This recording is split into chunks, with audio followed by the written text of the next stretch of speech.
Hello, everyone, and welcome to the Big Brother 23 Roundtable podcast. I'm your host, Taran Armstrong, and I am here today with Melissa. How you doing, Melissa? I am doing great. This has been a week, we'll say that. Very up and down emotions for me, as you could probably tell from my Twitter feed. I'm very excited to talk about it. I feel like the emotions have kind of like worn down a little, but I'm sure the second we start talking about the individual players, I'm going to be frustrated again. So very excited to talk. Mm-hmm. Also joining me here is Chantal. How you doing, Chantal?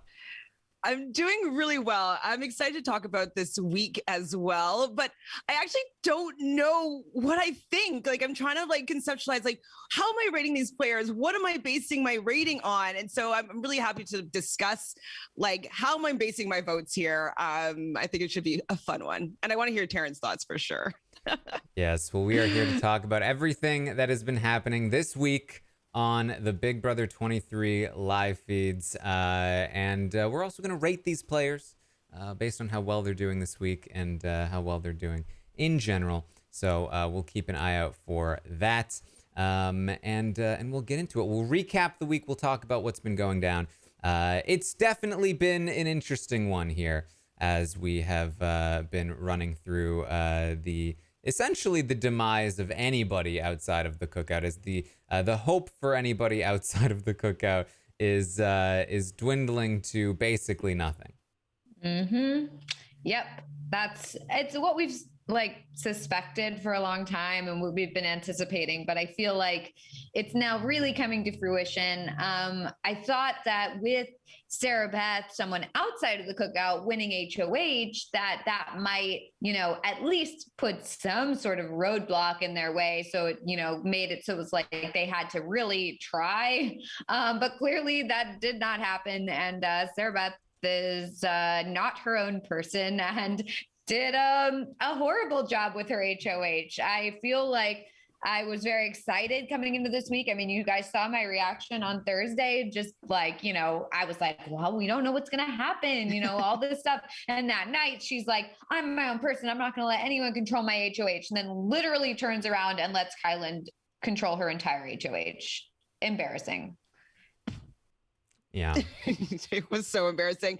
And the thing is too, is that I was wanting to maybe even see Tiffany go up on the block or something. I just want to see her work a little bit and maybe shift her perspective and maybe really want to stay. I think I've been having a problem with is that everybody in the cookout is so safe and knows that they have the cookout that's going to support them. I'll go up on the block, use me as a pawn. And they're just it's just not realistic how the game usually is that you don't want to go on the block and you never know for sure if your alliance is going to be there protecting you. So I wanted to see them get some sort of I want to stay in this game, some fight in them, because I feel like they're being really complacent because they have that protection.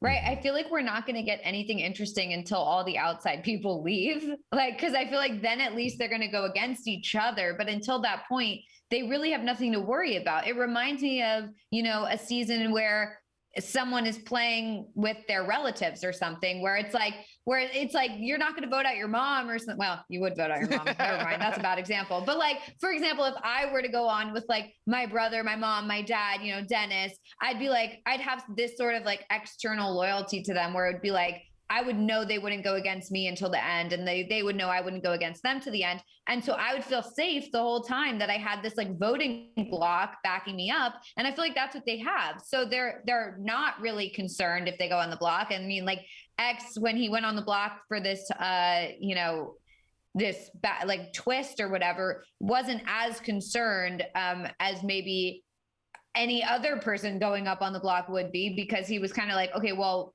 we have all these people playing in the veto. I don't feel as scared. I think he also, he clearly did feel a little bit scared because he accepted all these punishments and stuff just to win the veto. But still, I don't know. That could be for show though, right, just to make it look I'm so scared. You're going to take me out when I'm not scared. Exactly. And so, I don't know. I just feel like it's not as fun to watch when the people aren't fighting for themselves. I think I think I absolutely appreciate the fact that they're, working together for like each other. But I would like to see more individual game being played, because I'm not really getting that. And I think once we get down to the final 6 and it's the cookout in the final 6, then we will get that individual gameplay. And that's what I'm excited to see. Mm-hmm. It seems like, unfortunately, we are having some issues streaming to YouTube here. So I apologize to those that have been trying on YouTube. We went for the better visual. Look what I got for you guys. We got stock watch visuals. Wow. We got leaderboard visuals. It's gorgeous, great. and yet no one will see it. It's just for us. So we'll work on this YouTube thing. Worst case scenario, we can upload this to YouTube after the fact for you guys. But I do apologize, but here's what we got.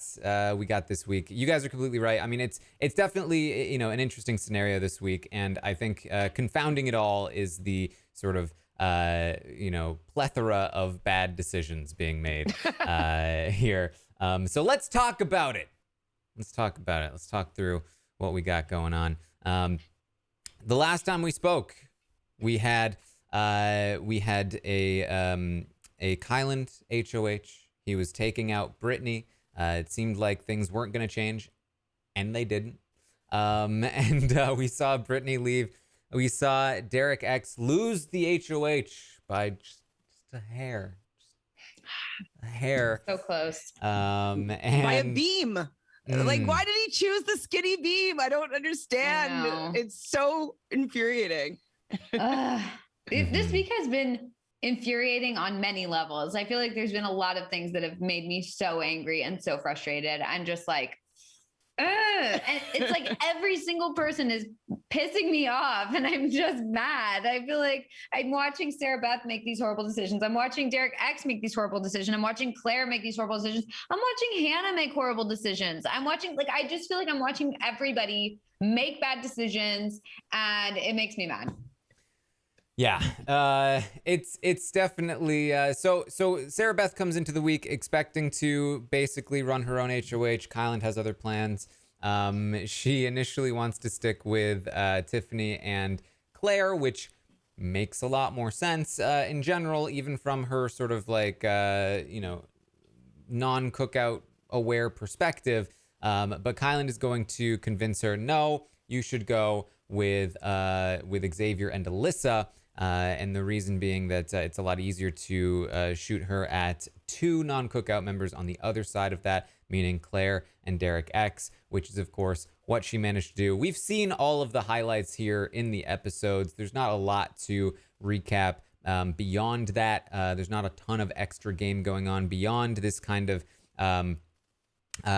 sort of civil war happening within the cookout. They're all prepping for what happens once they do get down to the end, or at least Tiffany is really prepping for it. And she seems to be more and more against Xavier and the guys as she is trying to round up Azah and Hannah to form the women together. Meanwhile, the guys are kind of off doing their own thing. It's difficult to know exactly how loyal each group is to each other at this point. I think you have Tiffany really wanting to round up the women on one side, and Big D really wanting to round up the men on the other.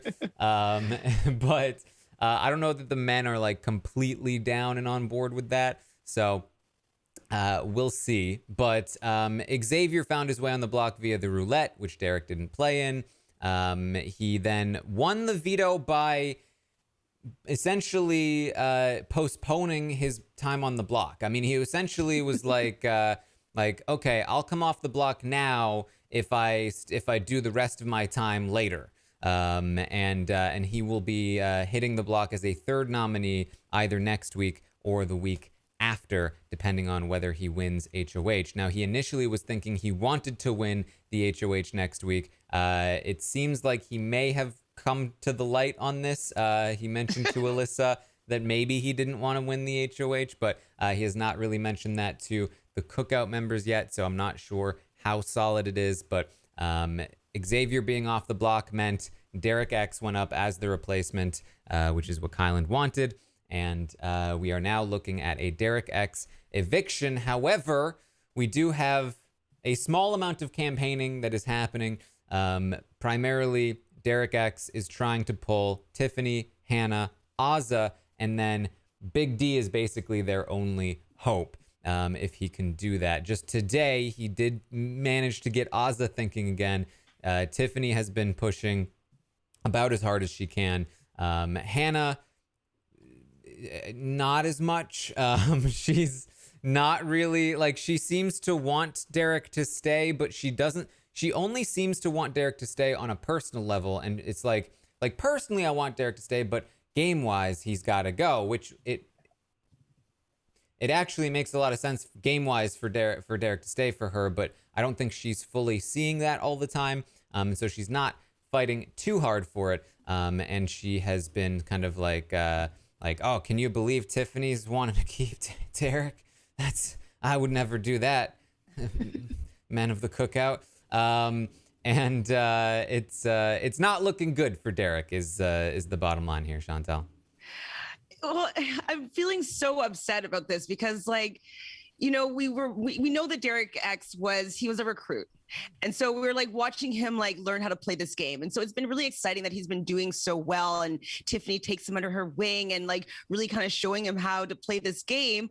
But then she's kind of like taking him out. And like, I feel really bad about his position that he's in, but he can't really see any better right now because he doesn't know the game well enough to be able to suss out that like, okay, no, that's not great for my game right now. And so I'm feeling really upset that he can't fend for himself and the people that he trusts the most are pretty much against him. And I think he's going to be really heartbroken when he hears that, like, especially Hannah's been kind of championing for him to go. Like when people start coming to the jury, they might expose the cookout at that time. Like maybe they're not going to save it all the way till the end of the actual game. Like I think he's going to be heartbroken. And so I'm not here for that. Yeah, not great. And it's again, it's not really great for Hannah's game that he leaves at this point. But again, that's not really what they're thinking. So that's really it for the week. I mean, there's not a lot to recap here in terms of again, the actual gameplay for the week because it's pretty locked in. Xavier has been going around today doing some one-on-ones because he will be entering into his solitary confinement relatively soon, and that means that he won't be able to make sure that Derek is leaving. He is very dead set on that, so he's trying to lock in as many people as possible prior to entering solitary. The person he should be locking in the most, of course, again, is Big D, who did consider the idea just yesterday. So there is a non-zero chance that if Azah gets on board and Hannah stops hedging, that they could potentially get Big D on board. Now, Big D would go to Kyland with it, and Kyland would say no, and that would probably shut it down again. But if all four of them are like, we really want this, and Xavier's not there to back Kyland up, it's possible that Kyland backs down. Very lightly possible, Melissa. Yeah, I mean, this whole thing has just been so bad. It's been so bad. I just feel like the only people that this benefits is the three guys in the cookout and maybe not even Derek F. I don't know. I feel like it really just benefits Kylan and Xavier. I don't feel like it benefits anyone else to have Derek X go. And I feel like I'm frustrated with a lot of people, really. But mainly I'm frustrated with Sarah Beth because I did think that she was a smart player prior to this week. I was excited to see what she would do with her HOH. I thought that like she was a very self-interested player and very like she would stick to her guns and kind of go with what her gut was saying and what, you know, would be best for her game. When she started off the week, it was very exciting for me because she talked about, you know, oh, I want to work with the jackpot. I feel like, I mean, like, I kind of got the sense that like I was a little surprised when she initially said that. So I was kind of like, it doesn't make sense that she would really like want to work with them. Maybe she is just trying to like, you know, gain more allies in this situation. And really she doesn't want to like work with them. Like she doesn't feel super comfortable with them, but is trying to kind of ensure that they're on her side. I thought like, okay, that makes sense. That's smart. Like, you know, I didn't think that she should fully like trust Tiffany and Claire, but I did think that it was in her best interest to try and work with them. So I was like, okay, well, that makes sense. That's good. And then when she kind of was like talking with Derek X, and it felt like she was revealing information to Claire that she wasn't revealing to others. And when she like kind of caught on to Alyssa, you know, saying certain things about Tiffany and was, you know, like, wait a second, Alyssa was campaigning against me and campaigning for Christian last week. Like, I'm a little like, I don't know about Alyssa and Xavier. I was like, oh my God, yes. Like, she's really like starting to put the pieces together, I thought, of her best path forward. And then like Kylan got to her, and I'm shocked that she just like fell hook, line, and sinker for his whole little routine. But I mean, it's very impressive on his part that he was just fully able to snow her in this and just convince her to do this move that is absolutely not in her best interest at all, while also not giving anything away that he's working with other people and literally doesn't care about her at all. Like, I just feel like he's using her so severely. I'm very concerned for her after this game, how she's going to feel. You know, and I even tweeted about, you know, like it just opened up my own mind thinking like, man, if I went into the house thinking like, I'm this smart, savvy person who can kind of tell, like read people and kind of see, you know, like, I don't know. I feel like I would go in there thinking one thing about myself, and then to find out that everyone that I was working with, like, is against me. And this isn't just related to Sarah Beth. This is like all of Big Brother. To find that like the people who I thought were like my allies were just totally against me and were using me the entire time. That would be such a blow to my ego. I feel like I would feel so, it would just, my self-esteem would just go down the toilet. And, you know, of course, I got accused of only thinking this once the cookout was in power. But every season prior to this, I loved the big alliance running the house and steamrolling, which, like, I'm sorry, has anyone ever like looked at my tweets or even like listened to the podcast or anything? Because that has never been what I've been interested in. I've always rooted for the underdog. And in this situation, the underdog is everyone outside of the cookout. But you know, I mean, I do have my favorites in the cookout. I love Tiffany. So, you know, and like, I actually really like Azza recently. I think she's really great. But I mean, the whole thing was just like, okay, whoa, this tweet was not intended for that, but okay. But basically I'm upset with Sarah Beth for that. And I'm sorry, I'm just going to like keep going because I have like it's been bubbling. It's been bubbling this whole time. And I only get to talk on a couple days. So Sarah Beth, I'm frustrated with. I'm frustrated with Claire because she did literally nothing when she was in danger. And then also when she was going to be put on the block. And then after she got put on the block, she still did literally zero. She was like, no hard feelings, Sarah Beth. I'm totally cool if you want to put me on the block. It's like, what the heck are you doing? Like, where is the Claire that is supposed to, you know, be this like savvy game player who like wants it so bad and like Survivor Michigan and all this stuff? It's like, do you even care?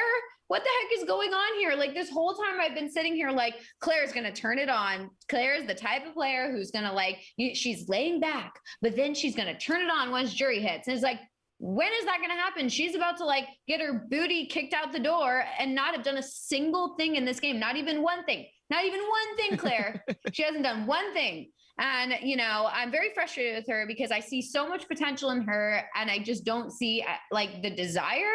I feel like I really felt for her when she was crying and was really upset about like Derek X and her being on the block here. Like I really did. I felt for her, but like, okay, but then what? Like, but then what are you going to do? Like, why didn't you do something prior to this? Like, what's going on here? So very frustrated with Claire because I feel like she's just totally like just given up, washed away her potential. Don't love that. And then I'm very frustrated with Hannah. I mean, what the heck is Hannah doing? Like, Derek X is like the only person who will literally fight for you and do literally anything for you. And you do not care. And not only that, you're actively trying to get him kicked out of the house. And then when Tiffany is trying to campaign for him today and like there's a possibility of a flip, you're like the one person who's like, absolutely no, don't keep him.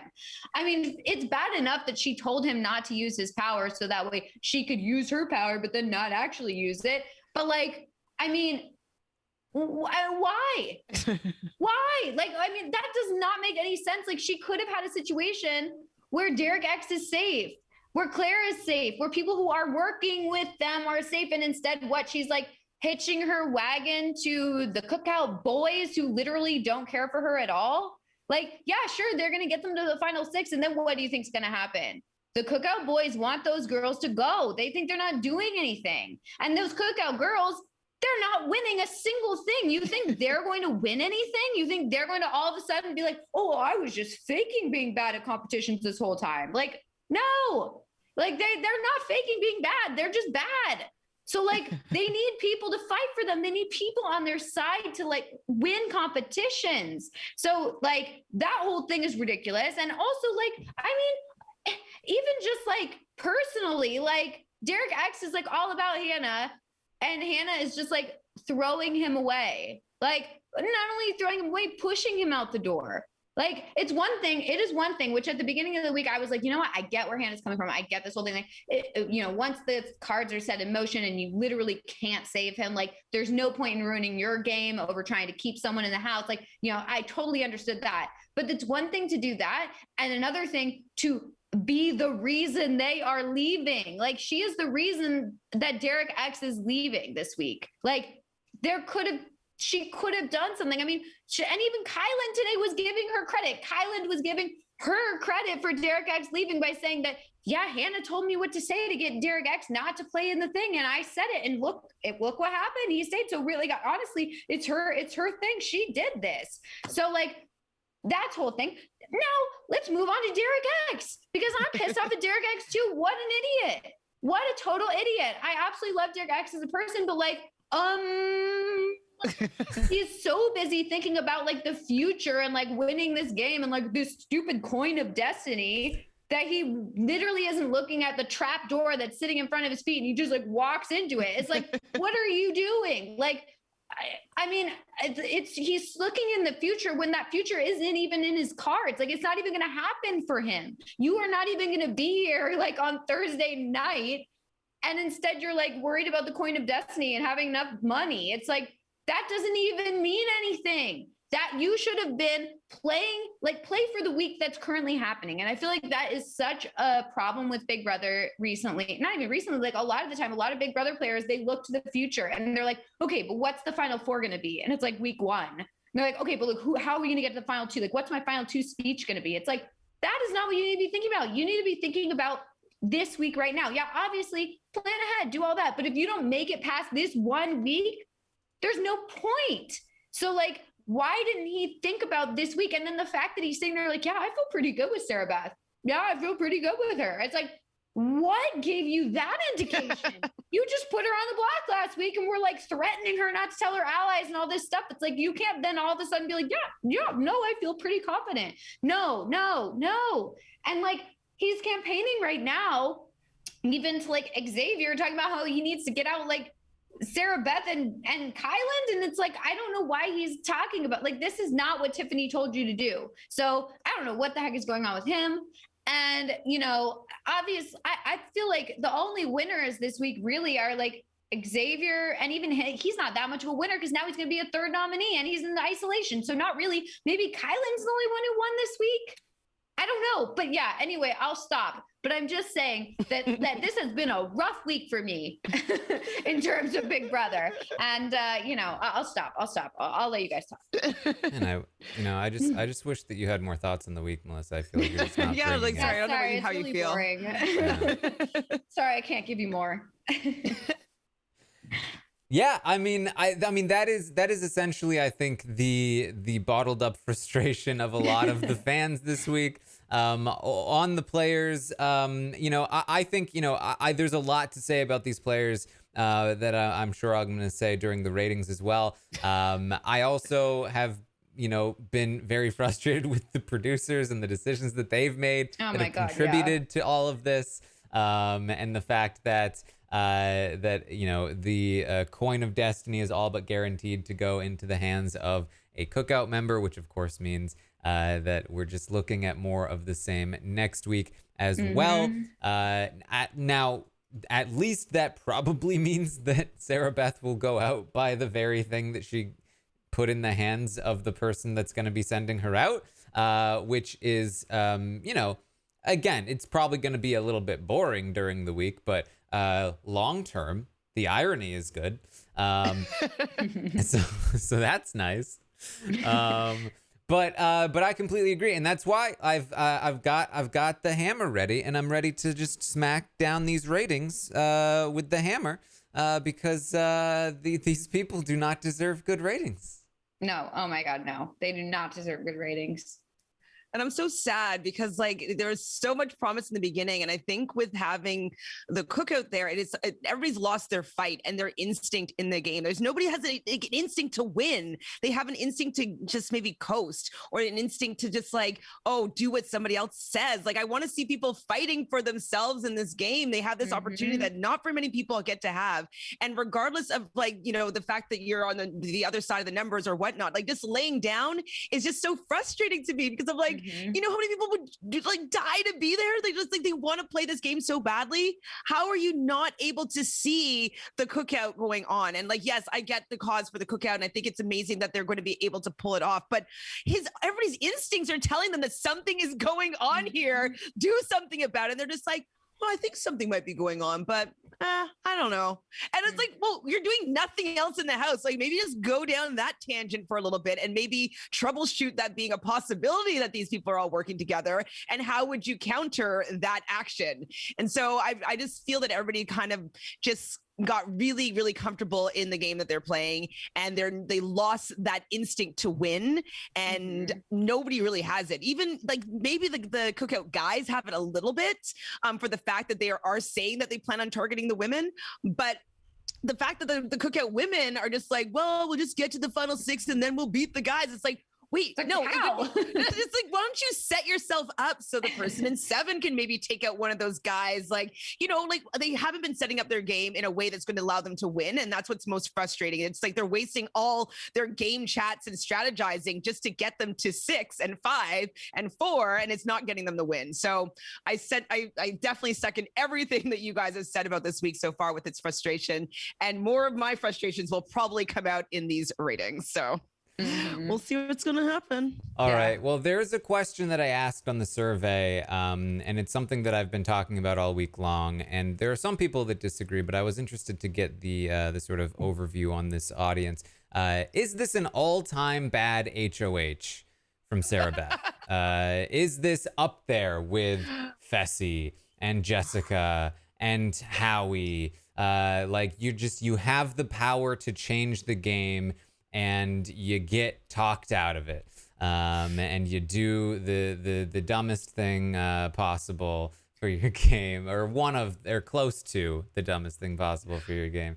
I feel like it is and it isn't. I feel like it is, but it does feel a little different, because it does seem like it's so hard to see the cookout.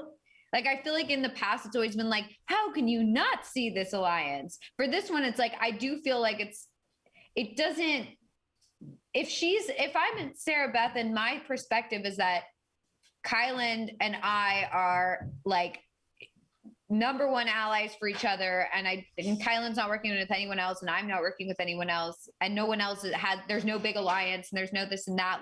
I do feel like it's harder to see the cookout than it is to see some of the past large alliances. But yeah, no, I think it is very, very, very, very bad. Probably, yeah. I would say probably one of the worst. Just because it's just also so embarrassing to just have your HOH completely controlled. To do something that's not in your interest. Even if the cookout isn't a thing, and Kyland and her are the only allies, and he's controlling her HOH. The fact that she came into this being I'm going to do my own thing and no one can control me. And then like immediately got controlled, like lived less than like 5 minutes after she said that. Like that is the embarrassing thing to me. And I am like, and then also like afterwards, like being all proud of yourself and like thinking that like you've really done something here. And it's just like, oh, poor Sarah Beth. Like, well, and then speaking to the cameras and being like, sorry, America, I'm taking out your boy. Yeah. It's like, oh, it's like, this is bad for you. Like, what are you doing? This is bad for you. Like the fact that I feel like I would be way more into it if this was actually like a good move on her part. And it was like, yeah, it sucks that he's leaving, but like, I get it. And like, look at her, she's a villain, like, and she's embracing it. Like, I could be way on board with that. But like the fact that it's so bad for her individual game and that it's just like someone has convinced you to do that, like, it's bad. Yeah. And so the thing for me is that we like to analyze it like, oh, well, if the cookout didn't exist, and like give them some credit for that. But you do have to look at it because this is how we will look at it after the season ends. We're going to say, okay, the cookout existed and Sarah Beth took out the best non-cookout competitor that could have helped her take out the cookout. Like that alone is really bad. And she was in, it was called the flop, but she was in an alliance with Derek X when this happened. She put up two people from two alliances that she was in, that she was actually in and a part of, and actively targeted the cookout's biggest threat for them so that she's going to get the blowback for it. Her own ally is sending her down the river like next week, actively convincing her, no, Big D's not going to come after you with the coin of destiny, when he knows full well that Big D is coming after her with the coin of destiny, that she's probably going to get evicted next week by, again, the very thing that she put in the hands of the person that wants her out. Whereas Derek would not have done that, and would not do that if she had not put him on the block. And so, like, these are all like really, really bad. So then the question is, okay, but should we give her some leeway because of the cookout and how extraordinarily difficult it is to see the cookout at this point? First of all, I don't think it's as difficult to see the cookout now as it used to be. I give people more credit or less harsh, harsh criticism for not seeing the cookout earlier. At this point, they have been sloppy in areas, and it would be much easier to see what's happening here. So I don't credit her much in that regard. And then even if you do take that into consideration, she is still looking at this all wrong. She has been told by Derek X that, hey, Alyssa and Xavier wanted you out the week that you were on the block. And she doesn't believe it. She doesn't believe Derek X. It's the truth, but she doesn't believe it. She has now she has had a 3-person alliance from week 1 called Jackpot, that she was like, here's an alliance. It's 2 people that I can probably beat in competitions, that I'm theoretically, in my eyes, closer to them than Kyland is. These are her people, her numbers, that even if she is working tightly with Kyland, these are the people that she has on her side that are really great options to bring to the end of the game.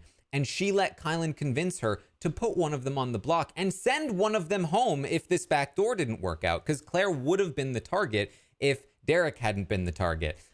She had been convinced even of that. And so now she has lost the jackpot. Again, she didn't even have the jackpot, but again, she doesn't know that, and we're operating in the world where the things she doesn't know don't exist. So she's now lost the jackpot, and gained people that she has been told you can't trust. This is information she does have. And guess what? She can't trust them, and trusting multiple people that she can't trust here. There's almost no reality where this makes sense, because even if she could trust Xavier and Alyssa, they're both really great competitors, not people you want to go to the end with necessarily. So, she sees it in the perspective, like literally it was put to her by Kyland that, oh, because Derek X is by himself, he's more dangerous because he's connected to everybody. He's not. Whereas X and Alyssa, they have each other and they're isolated, which they're not. And also that logic doesn't make sense even if those things were true. And so for me, it's so bad in so many different ways that, yes, it is an all-time bad HOH. It's not as bad as Fessy's. It's not as bad as perhaps even Jessica's, or I'd put Howie's at the top of that list in terms of it wasn't, I mean, at least James wasn't like really fully, loyal to the Sovereign Six.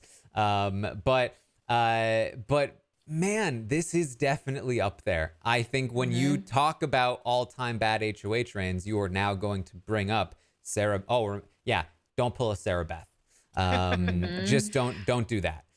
Because this has been atrocious. And turns out the audience does agree here. 86% of the vote says yes, this is an all-time bad HOH reign from Sarah Beth.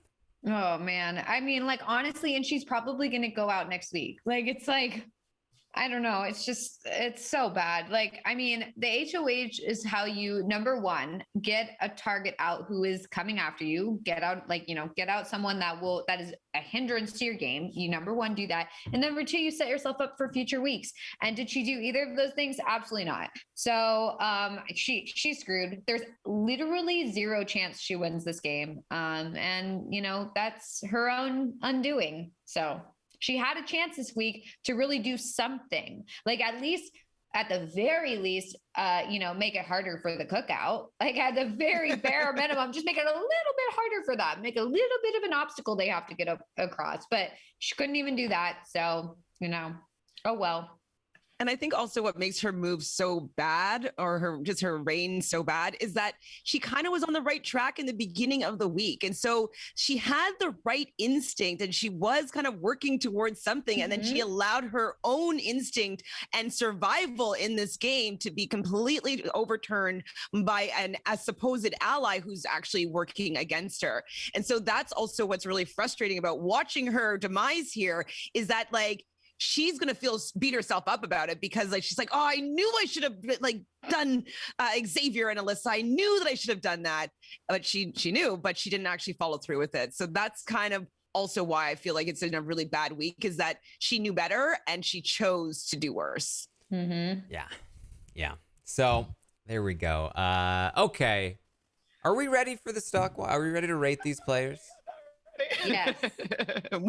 Let's do it. Also, in terms of like my stock watch performance, I have completely tanked because I forgot to do something. I forgot to do anything last week. And so I'm very much screwed. I think I'm still below you though. So I think I will be going down because I know my two people are going down in the ratings this week. I had it split between two and they are both going down. So it's bad. I would not, to put it this way, I would not have picked them. I would have moved it to somebody else moving into this week had I done anything. Definitely. Yeah. So, not good. All right. Okay, let's pull it up here then. This is the portion of the podcast where we rate these players from 1 to 10 based on, again, usually a combination of factors. Generally, their long-term positioning, how likely are they to win the game? Their short-term safety, how likely are they to stay safe in the short term? And then how did they play this week? Did they make mistakes? Did they play well? Did they actively improve their position? Or did they actively make it worse, even if they are still in a good position? Those are some of the things that we look at here as we go and rate these players. I also asked the audience to rate these players. You can find the survey on Twitter at Armstrong Taran. I tweeted it out. You still have time to get your ratings in here if you really want to squeeze them in. So you can go and do that. But let's get into it. Let's rate the players, and we'll start with Alyssa. Chantal, how do you feel about Alyssa this week? Oh boy. Okay. She's going to be getting one of, I guess, kind of the higher ratings from me this week. And you know, she won a competition. I know she didn't have anybody else to go against, but she did decide to play. She was able to keep herself safe. Unfortunately, with the roulette wheel, her ally did end up going up on the block, but it doesn't actually matter. So it wasn't that bad of a move on her part.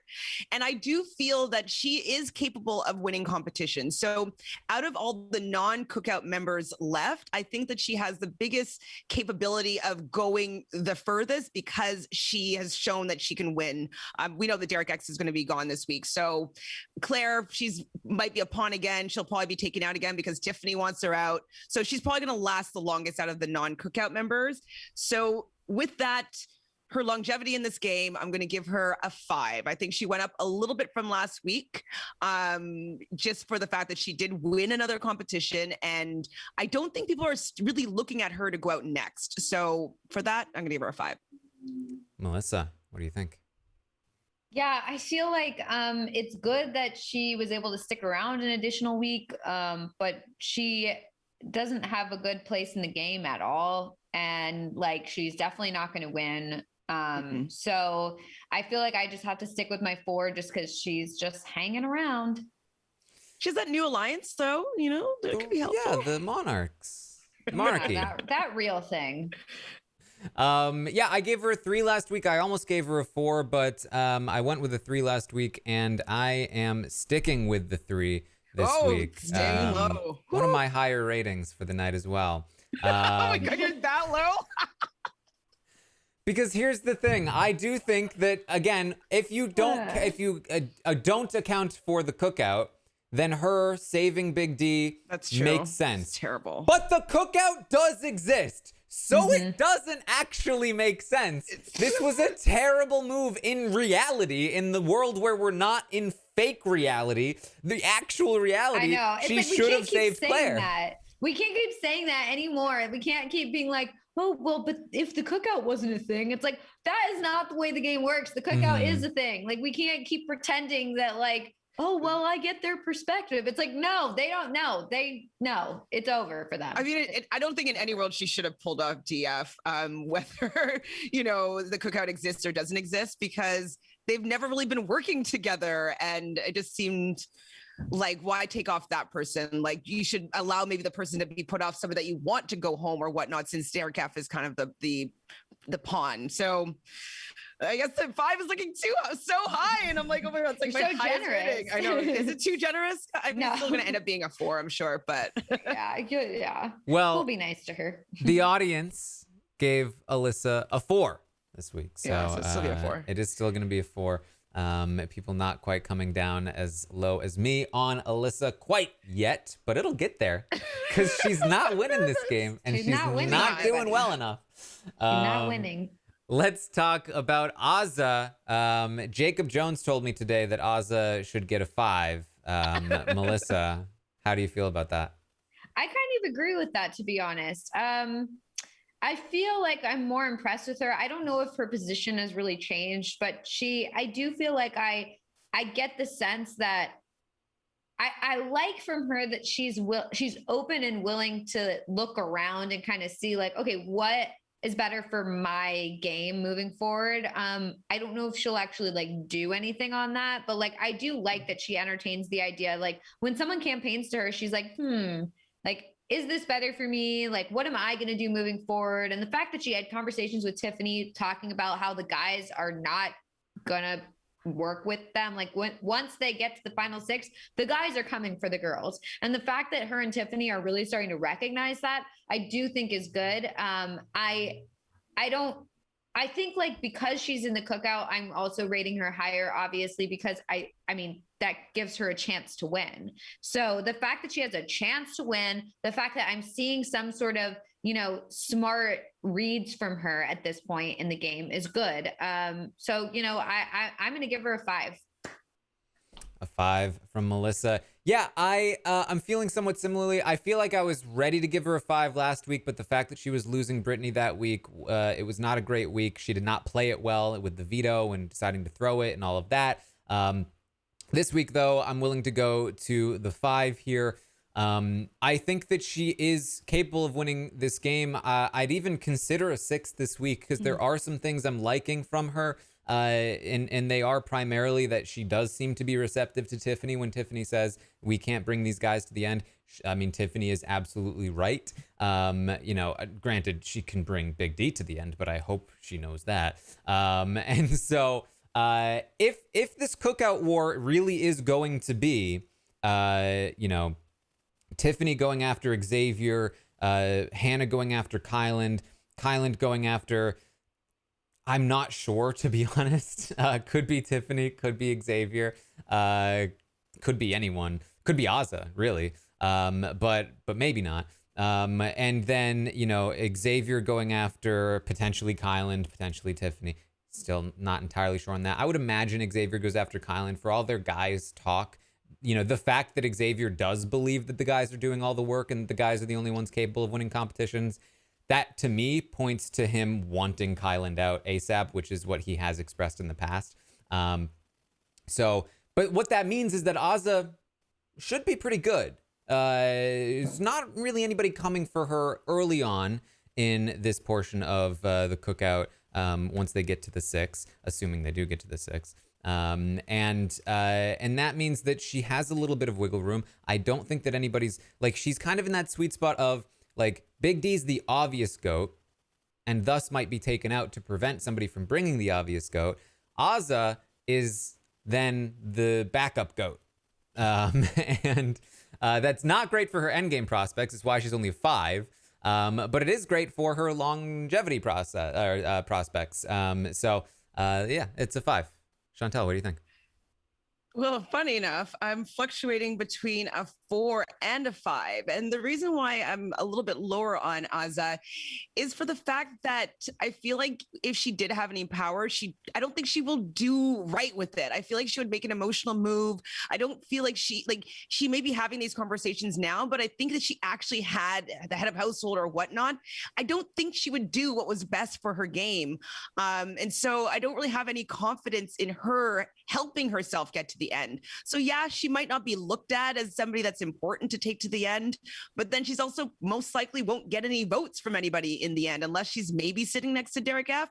And so with me not really excited about she might make a really good move if she gets head of household, I'm kind of I don't want to see what she does because I'll probably get really mad. And I don't really see anybody wanting to work with her and figure out a way to get to the end. I think I'm gonna have to stick with a 4. I just don't think that she has enough oomph in her desire to win the game for me to want to give her any higher than that right now. All right. Well, the audience agrees with you, Chantal. They gave Azza a 4 as well. So there you go. Okay, let's talk about Claire. Claire this week has played this really terribly. I mean, from being willing, the initial conversation, I genuinely thought that there was a chance that Claire would be able to talk her way off the block this week if she was what are you thinking, Sarah Beth? Why would you put me on the block? We're in an alliance together. Mm-hmm. Are you serious? That there's a chance she's able to maybe get Sarah Beth to at least consider not doing it. I don't think it would have changed Sarah Beth's mind, only because she wouldn't have had time to change her mind. But that points to another thing, which is that Kyland was up there he was talking to her for a total of 6 hours that night. Mm-hmm. And completely uninterrupted time. Claire, you are in a 3-person alliance with Sarah Beth. I know you see it as fake, but she doesn't. Mm-hmm. What do people expect from people that they're in a super tight week 1 3-person alliance? What do they expect you to do? They expect you to be there and talk to them and hang out with them and chat with them about what they should do. You got to get in there. You got to filibuster Kyland. You got to be hanging out because you're her friend. So you're hanging out there in the HOH room. You're asking her questions about Shelly in front of Kyland. That's going to make it even more awkward. And then you're going to talk to her more about her life and her voice acting job. And you're going to hang out. You're going to be like, oh my God, I'm so happy for you. And then by the time you let Kyland start working on her, it's already really late. Now he has to stay up until 8 a.m. And he's got less time to make it work. And maybe you've actually made some points that might stick because clearly she was susceptible to being influenced here. So I do not like that she did not do that. that's more excusable than completely just lying down and letting herself go up on the block. Once she's on the block, she wakes up Derek and she says, so I'm going on the block. All right, you can go back to sleep. Like, what do you mean? No, Derek, you have $100. You're probably going to get more. You have to take me off the block. You're going to be backdoored. You need to do it for you and for me, but primarily for you because you need to do it. No, she didn't do that. She let Hannah talk him in to not playing. She agreed with Hannah. Oh, it makes sense for only one of you to do it. Why? What does it matter to you, Claire? You don't get the coin of destiny. They do. And they're not even going to get it. And you're not even going to be there if you're on the block potentially. What are you doing? And then with the veto, she's like not talking to Derek about please play for me and use it on me. She's just letting him be like, yeah, I'm sorry, but Hannah, who cares about Hannah? You can't trust Hannah. You have to trust me. She has a good relationship with him. Why isn't she trying? She's a 2. Yeah, I agree. She's a 2 for me as well. And I hate to say it because I wish she wasn't, but I've been so disappointed in her this week. I just feel like there's been nothing. I feel like it's like this whole time during the game, she's given us nothing. And I always thought it was like a situation where, it's like, well, the first half of the game, you're supposed to lay low. You're supposed to kind of just like suss it out and kind of get a feel for everyone and, make alliances, but not really do anything, like not really make crazy moves or put yourself out there. Like I get that strategy of like laying low, but then you don't just never do anything. Like you don't just fall asleep and actually fall asleep. Like you fall asleep for the first half of the game and then you wake up and play. And yet she has done nothing. And even when she knew she was in danger, she did nothing. So very disappointed in Claire. She's a 2. Even if she stays this week, it literally doesn't matter because she's not winning this game. And also her biggest ally, quote unquote, Tiffany, doesn't care about her literally at all. So if your biggest ally does not care if you stay or not, and your biggest ally is actually bigger allies with Derek X than with you, like that's not a good thing. And also, and you can't even say, oh, well, maybe Derek X and Claire are biggest allies. No, because Derek X cares more about Hannah than he cares about Claire. So Claire has literally no one in this game and doesn't realize it. And so, yeah, she's a 2. Yeah. Well, I can tell you the audience gave Claire a 4. Whoa. They gave her a 4 this week. Well, they're wrong. Chantal, what do you think about generous. That is generous. Oh my God, I don't know why they gave her a 4 because I too gave her a 2. And I'm thinking it's because, okay, the reason why she's playing this way is that she has been groomed by Tiffany to run all scenarios through Tiffany. And so I think that she's lost the ability to see the game from her own perspective because she's always been bouncing it back and forth with Tiffany. So she can't see any game unless Tiffany lays it out with the chessboard in front of her for her to be like, oh, this is the move that I'm supposed to make. And so I think the fact that she allowed herself to not develop her own strategy to be bringing her own ideas to showing like how she wants to steer this game. She just kind of like, I'm just in it. Nobody's telling me what to do. So I'm just going to be here. And that's what's really frustrating, knowing that she's somebody that is supposed to be a super big gamer. She's a super fan. She was strategizing a lot. And I love this about them. I was like, yes, they're strategizing, but I don't think that she knows how to strategize for her own game. I think she just knows how to run scenarios with somebody else that's running the game, and she's lost without having somebody that's actually aiming for her benefit. So a 2. And let me tell you, the only reason she's not a 1 is because I do think she's staying, and I think that she is probably the most likely person to make it to 7. Maybe fighting for that spot with Alyssa. But I do think that the person that makes it to 7 has like the most minuscule chance of like, if they're safe that week and then the Cookout Civil War starts, then maybe they don't have the energy to take her out the following week, right? But the ones are coming, guys. They're coming. They're coming like winter, and they're not going to be so easily stopped by 2 incompetent writers. So let's move on to Big D. Let's talk about Big D. Big D is he's got a 4 from the audience. A 4 from the audience. Same as the audience is straight fours so far. Wow, they're not pleased.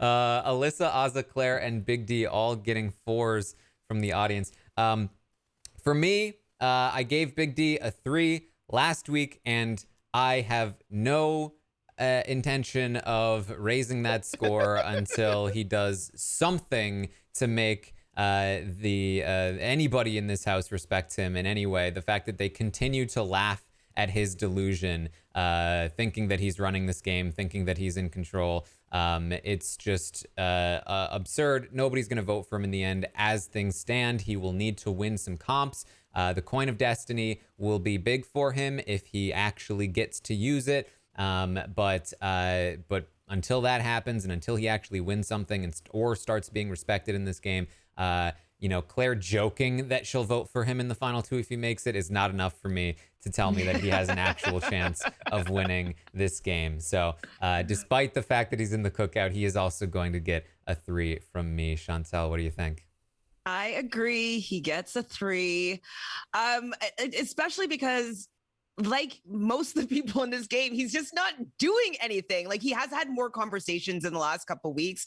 The fact that he's allowing himself to be enamored with Kylan, and so Kylan has his mist on him right now. I'm like, that's not really a great look. It's like you've come off of the daybed, and now you're into like Kylan's arms, and he's able to like completely manipulate your thoughts and like how you're playing this game. So I definitely don't respect his game right now. He hasn't really done anything at all. Except to kind of feel entitled to people respecting him. And I'm like, but why? You haven't done anything in this game.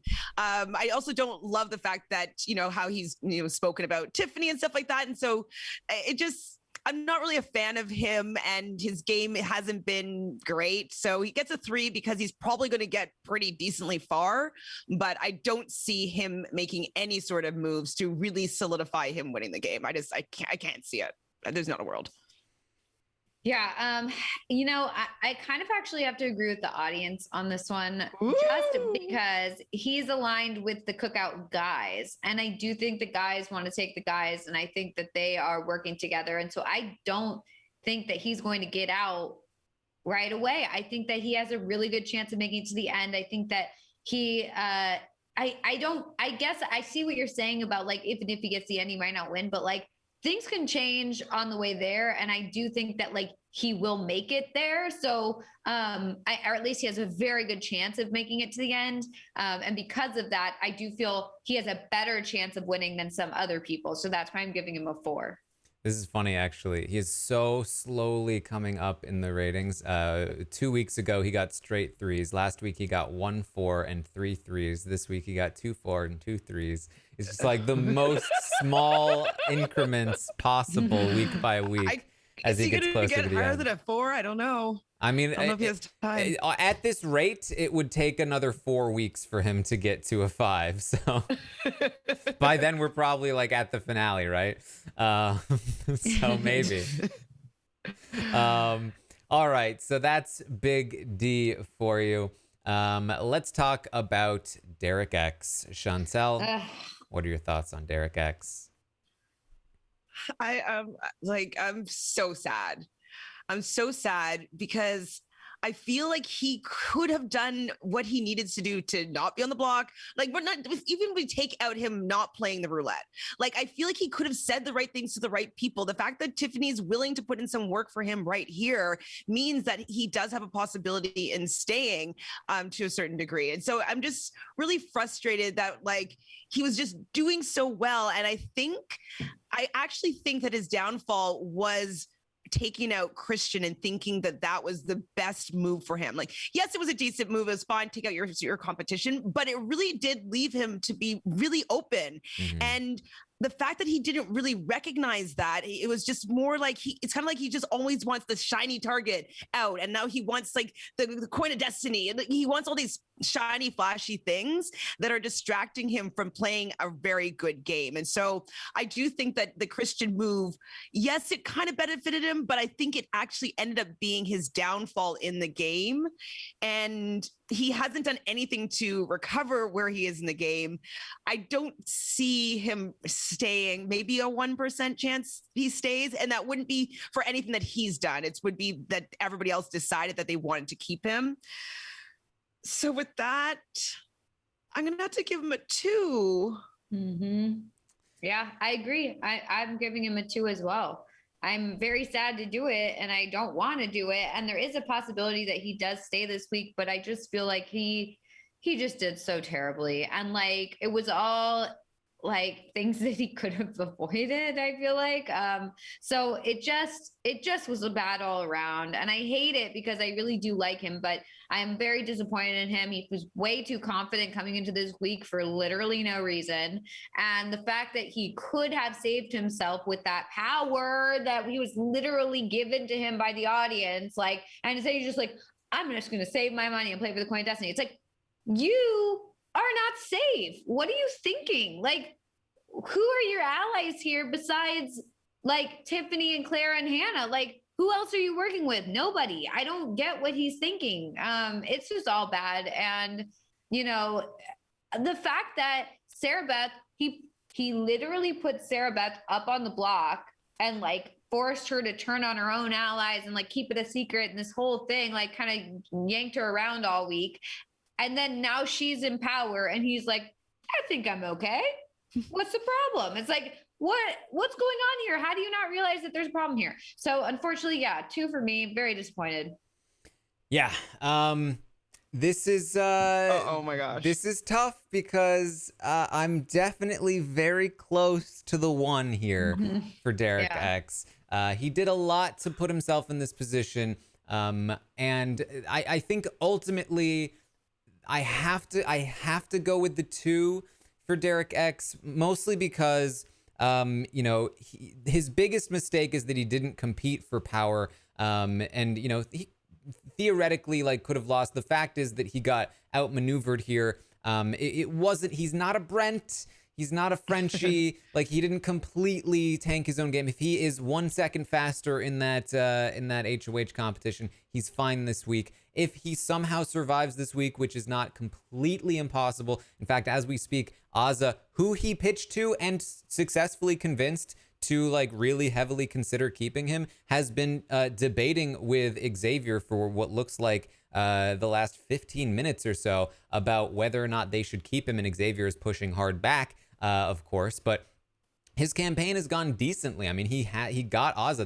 That's 3 votes. He only needs 1 more, which is kind of absurd given the position that he's in. Again, I don't expect him to stay, but genuinely, I think that he still has more win equity than somebody like Claire, certainly more than Sarah Beth, despite the fact that he is almost definitely going home this week. Because if for some reason he does stay, he can at least win something and win his way through. He would get the Coin of Destiny. He has another chance at HOH. He could potentially win his way into the end game. But even that is so low. And really, you know, he's very lucky that this is not a 1.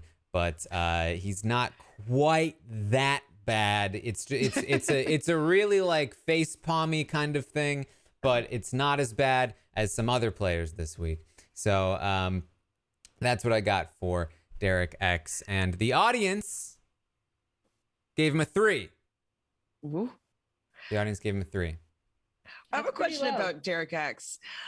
Like, is it because he's like not a fan of the show that he's not like having the nervousness of being voted out or backdoored like he did to Christian? Because I kind of relate it to in Survivor when people have an idol and like they're like, oh, if I feel like I'm the one that's going to be going home, I'm going to use it. And like, if I ever had an idol, I would have to use it because like I would never want to go out with an idol in my pocket. And basically, Derek X is going out with an idol in his pocket. $200 is his idol that he didn't play correctly. And so I'm just wondering if he just doesn't have like that sense of needing to survive the game because he's not a super fan or a fan at all. It definitely hasn't helped him throughout the game that he didn't know the game well enough. I think he could have started off on a better footing. And he is a very naturally talented player. I mean, he reminds me of Paul in that way where like this has not been a great game. In fact, I see a lot more promise in him this season than I saw in Paul in 18. And I think that if he watched a bunch of seasons, came back and played again, I think that he'd be very dangerous. But I think for not knowing the game very well, I mean, his instincts are very good. He was very perceptive this week, catching on to the Kyle and Sarah Beth, Alyssa, Xavier alliance, clocking that they're pulling in Big D. He's multiple times alluded to, like, man, it seems like there's something bigger going on. It's just the lack of urgency and the lack of really, I think, experience of, like, because then this is where I punish Claire even more, because Claire should know, having these conversations, like, yes, of course there's something else going on and you're not a part of it. You need to get on, you can get doing something. You can be a little more lenient to Derek X because he's not seen the last, 7 seasons of this show to know that is happening every single time. I think not being a fan definitely hurt him. Yeah, these conversations where they're like, man, it's so crazy that this season there's no big alliance and nobody's really in an alliance. It's like kind of wild. It's like, no, it's you that's not in an alliance. Like, it's not that there's no alliance. It's just that you're not a part of it. Like, how are you not getting that? I don't understand how they don't understand that. And the fact that, they're having these conversations, and like Claire literally had a conversation with Derek X being like, oh, if they say that they're not putting you on the block as the initial nominees, that they're going to backdoor you, like, and also you should be concerned about a backdoor sort of thing. Like, there was a conversation, remember, Derek X, there was a conversation where they're talking about you might be backdoored. And he just was like, yeah, I feel safe with Sarah Beth. I don't think there's going to be any chance of a backdoor. It's like, what? I don't understand. Like, America and the producers and everybody literally placed in his lap this safety and the ability to save your ally who's sitting on the block. And instead he didn't do it. Like, I also don't understand. So, okay, the whole thing was like, oh, but Hannah said she was going to do it, so he didn't use his. But what good would that have done him? Like, I mean, what's the deal there? Like, why is everybody saying like, oh, well, he thought Hannah was going to use it, so that's why he didn't use it. But even if Hannah used it, what? So she like saves Claire and she's safe, but like, he's still going to be backdoored. Like, the only way that he and Claire would be safe would be, I mean, yeah, obviously Hannah wouldn't be safe, but then at least you have 2 people off the block that you could use as votes for Hannah. Like, it makes it all the worse that Hannah is just like, yeah, sure, Derek X, thanks. Now shuffle yourself out the door. Like, literally, like taking a broom and like pushing him out the door, like, as this whole thing is happening. And it's just like, he's so loyal to her. And he just is like, well, I didn't want to ruin this for Hannah. It's like, oh my God. Oh, it's so bad. It's so bad. All right. Well, let's talk about Hannah, Melissa. How do you feel about Hannah? I feel terribly about Hannah. I don't feel like she is making smart moves for her game at all. Like, where's the smart Hannah that we just saw? Where did she go? Why is she not here anymore? Why in the world would she think it's a good move for her to have Derek X leave this week? Like, I totally get, like, she's like, yeah, I can't have him in the final 6 because it's the cookout. But like, now is not the time. He should be like, you're the last pawn that you want to leave, not the first. And also, like, nobody cares that you're sacrificing your pawn. Like, nobody is going to look at that and be like, yeah, but look what Hannah did. We need to take her to final 2. We need to hand her this win because of what she did for us. Like, no one's going to do that. The second they get to final 6, they're just going to go after each other. Like, I don't understand why she thinks this is a good move for her. The fact that she tricked him is certainly not good. I mean, is that good for jury votes? Like, no. Like, I mean, if anyone finds out about that, that's real bad. I am very, oh man, I'm not happy with her because I think all of this is done not in her own self-interest. She doesn't realize that the guys do not care about her. The guys want to get her out. The guys want to get the girls out. And she needs to be doing something to set herself up for when it's the final 6. So, yeah, I'm not pleased with Hannah at all. I do think that, she is in the cookout, so she's got that. But other than that, I think she's doing herself such a disservice by actively trying to get Derek X, her one ally who will literally do anything for her in this game, which he clearly did because he sacrificed himself to make sure that she was safe. She's the one who's actively trying to get him out. So that's a bad move on her part. And it doesn't give me any faith for her moving forward. So I'm going to give her a 4. A 4 for Hannah. Wow. Yeah. Yes, because I think Azza is doing better for herself than Hannah is. All right. Well, I'm also disappointed in Hannah this week, although I'm much higher on her than you are.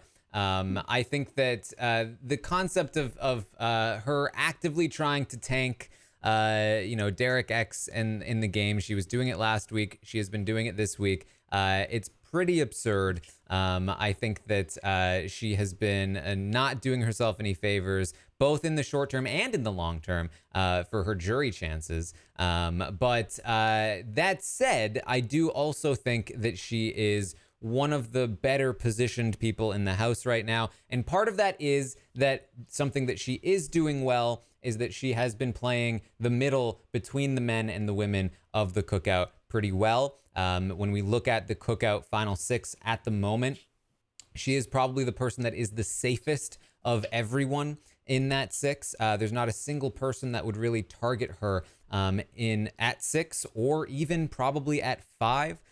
She's probably guaranteed something like Final 4 or Final 3 at this point in time, unless something, of course, changes. I think her biggest obstacle then is winning, getting to the Final 2 and winning the game. And that's where I think things are a little more difficult, especially if she is not able to beat Xavier or Kyland in competitions, whoever is there, because she could very easily be cut at that point. And that's why I think not only keeping Derek because he's beneficial to her game if he wins, if he's 7th place, and if he takes out Xavier for her or whatever, right? Again, ignoring the fact that keeping Derek X around is a game-winning strategy for her, period, because he might take her all the way to the end and she still probably would win. But ignoring that, it's still better for her to keep Derek X around just because it gives her more power in the game. It gives her more status and credit for the game. The men of the cookout are talking about how they're carrying this whole thing. If she's the one who has the power in the game because she has Derek, then that gives her more credit when it comes down to the final 2, that she can say that she was influencing Derek, the biggest, threat to the Cookouts game. And so the fact that she has actively cut herself off, I think has weakened her case here at the end. I gave her a 7 last week. I think her positioning has improved from last week, because last week she was intending on removing Derek X from the game. Her positioning is worth at least an 8 here, but her gameplay, not the case. I'm going to stick with my 7 for Hannah here this week. I do think that she is in this for the long haul and does have a good chance to win this game. But this is not the way to do it well. So that's where I'm at. I don't understand how she could be a 7 when her biggest ally is going out the door this week. By her own hand. By her own hand. How could she be staying at a 7? I don't understand that. I could understand being higher than a 4. I get that, but I don't understand having the same rating as last week when she was riding high. Last week she wasn't right. Last week she was doing the work to get Derek X evicted this week. And you still think that's a 7? That's we all did. No, I'm saying, and now he's getting. Yeah, the only reason I gave her a 7 last week was because we were saying that this is all posturing. It's all like, oh yeah, no, I didn't say that. Fine. No, I'm saying why I gave her a 7 last week. I was saying that last week it was all posturing. It was like, well, yeah, of course I'm fine with getting Derek X out. Yeah, of course. I'm not tied to him by any means. And now it's like, okay, now she's actually pushing him out the door. That's a different story to me. She's losing her biggest ally. And not only that, I think he's going to be upset. I think that's a jury vote she loses. I think it's possible. I think it's possible that I do think that Derek X is going to be very salty about what Hannah did. And I think it might be tough for her to get his jury vote depending on who she's sitting next to. Again, I think that is her biggest issue right now is the end game. But I guess what I'm saying is that last week, I saw that she was doing this. Nothing has really changed from last week in terms of her actively trying to get Derek to leave. Except for the fact that she's actively leaving. And if she wasn't also advancing her position within the cookout, I would have dropped it to a 6.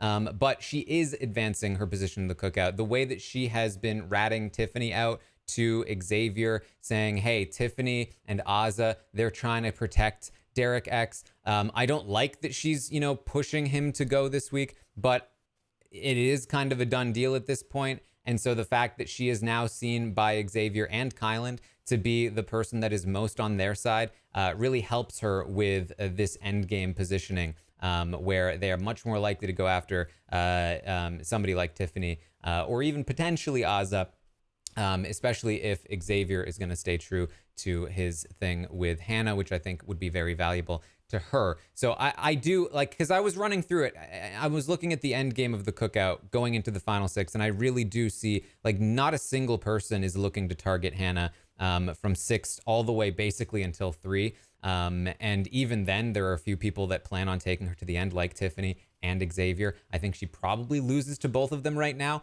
but the fact that they want to take her that far does mean that she is well positioned to potentially win, and I think she has a better case to win than somebody like Azah or certainly Big D.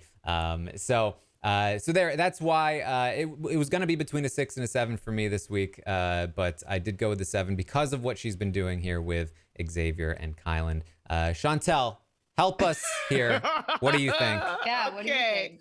Well, I'm sorry, Taran. I was with Melissa here, Ooh. but you convinced me to go up to a 5. Okay. So I don't feel like her game is a 7 worthy right now because she's actively doing things that are not better for her game. So she is in a great position just by happenstance, by everybody else in worse position or being more of a target. So they're going to be taken out first. And so that doesn't really, make me excited to give her like a really high rating here because it's like she's just by luck is going to get taken to the end. So yes, she's been doing a little bit of work with like the guys and kind of sharing some information that way. So that's why I kind of went up from a 4 to a 5.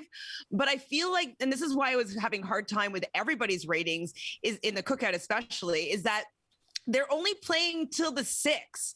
And so I don't see her playing to win. So I can't really support her with a high score because she's only playing to get to 6. And that just doesn't leave me having any faith of her really taking in control and potentially even winning this game. Even if she's in the best position, we know that she's in the best position to lose most likely because she hasn't done any work to really get her there. So with me not having any faith right now in her wanting to win this game, everything that she's doing is for the cookout. I understand the cause. I understand why she wants to, be riding for the cookout. I 100% support it, but I just wish that she was trying to win at the same time. Nobody's going to be mad at her for like, having her ally at 7 that will take out her 2 biggest competition threats and allow her to be able to win the game. So the fact that she's not setting herself up at all is really frustrating to watch because it's like, you are in a really good position. Like, why don't you make it better so that you actually could win this game? And for that, I can't give her higher than a 5. So it's a 5. Okay, well, I want to give it higher because I put all my money on Hannah. Yeah, I know. I'm really screwed. I'm really screwed because I didn't do anything. So I have my money on Derek X and Hannah. And I'm real screwed. Well, this is definitely an interesting one because the audience is actually with me on this one. The audience gave 7? Hannah a 7 this week. Because she's so cute. That's because they like her. I mean, I like her too. Like, it's like I definitely like Hannah as a person. I just don't think that I like her gameplay. If I was rating for her to get to the 6, I'd probably give her like a 9. Yeah, you know what I mean? Yeah. Like it's just the winning the game is where the measure. I don't see her winning. I mean, even if she's like quote unquote moving up in the the cookouts like positioning, like I don't think that they are going to take her. I really do think the guys are going to be for the guys once they get to the 6. Like I don't see the guys being like trying to work with the girls or do anything. Like I just don't see that. Mm-hmm. Yeah, I mean, I really I'm much higher on her end game prospects, I guess, than you two. I think But that this is like wishful thinking. No, I mean, I genuinely, I think she is the best positioned in the cookout to make the final two, like hands down. Which means her only problem is getting the votes. And there's a lot of time left to make that happen. So that's why I thought 7 was going to be I thought 7 was going to be low. I was like I could go down to a 6, but I don't want to be too low on Hannah. I'll go to a 7. But there you go. All right, let's talk about Kyland. All right, Kyland here. Last week was a 5, straight 5s here for Kyland. And this week things are looking better for Kyland. Last week I was punishing Kyland for the poor gameplay in a similar way that I'm doing it with Hannah this week, or at least thought I was. But he should have been closer to a 6 already. This week he has played it much better. I still hate his jury management, and I think again this is a positive to Hannah, who if she does get to the end with Kyland, I think she can potentially beat him because of how poor his jury management has been. But I do think that he was very impressive this week in convincing Sarah Beth to go in a different direction with her nominations. Now, this is again kind of tricky because that was very impressive, but it wasn't exactly the best thing for his individual game. It was great for the cookout, but it wasn't the best for his individual game. So even though it was extraordinarily impressive what he did, it's, I mean, it was also impressive, I guess, that Hannah managed to convince everyone to take out Derek, right? Like, but was it a good thing to do? Like, not really. So for those reasons, and for the fact that I think that I am kind of hovering Kyland. I think Kyland, if I'm looking at the cookout winners, I'll tell you right now, I'm looking at Xavier as still probably the most likely, then Hannah at this point, then probably Tiffany, then Kyland. And so for me, Kyland is up at a 7 this week there with Hannah. So that's my thoughts on Kyland. I can tell you that the audience disagrees with me on this one. The audience actually lower on Kyland. They gave him a 6 this week. So Melissa, what do you think? Yeah, I'm between a 6 and a 7 for Kyland, honestly. Like I think I'm generally feeling like his performance this week was a 7. However, I do think he's going to struggle with jury votes, I think. Or at least at this point in time, it does seem like he's going to struggle with jury votes. However, like that's still a ways away. Maybe things will change. We don't know what's going to happen. So I am very impressed with him this week because at the start of the week, I honestly thought Sarah Beth is not going to listen to Kyland. Like, there is no way she's going to be like, I mean, she was even talking about like, oh, Kyland hugs too long. Like, I don't want Kyland to be up in my room all night. I don't want to do my HOH like Kyland. I just want to, have a few one-on-ones and then go to bed. And did that happen? Absolutely not. So like, I'm very impressed with him. I think that he did a really good job. And I think that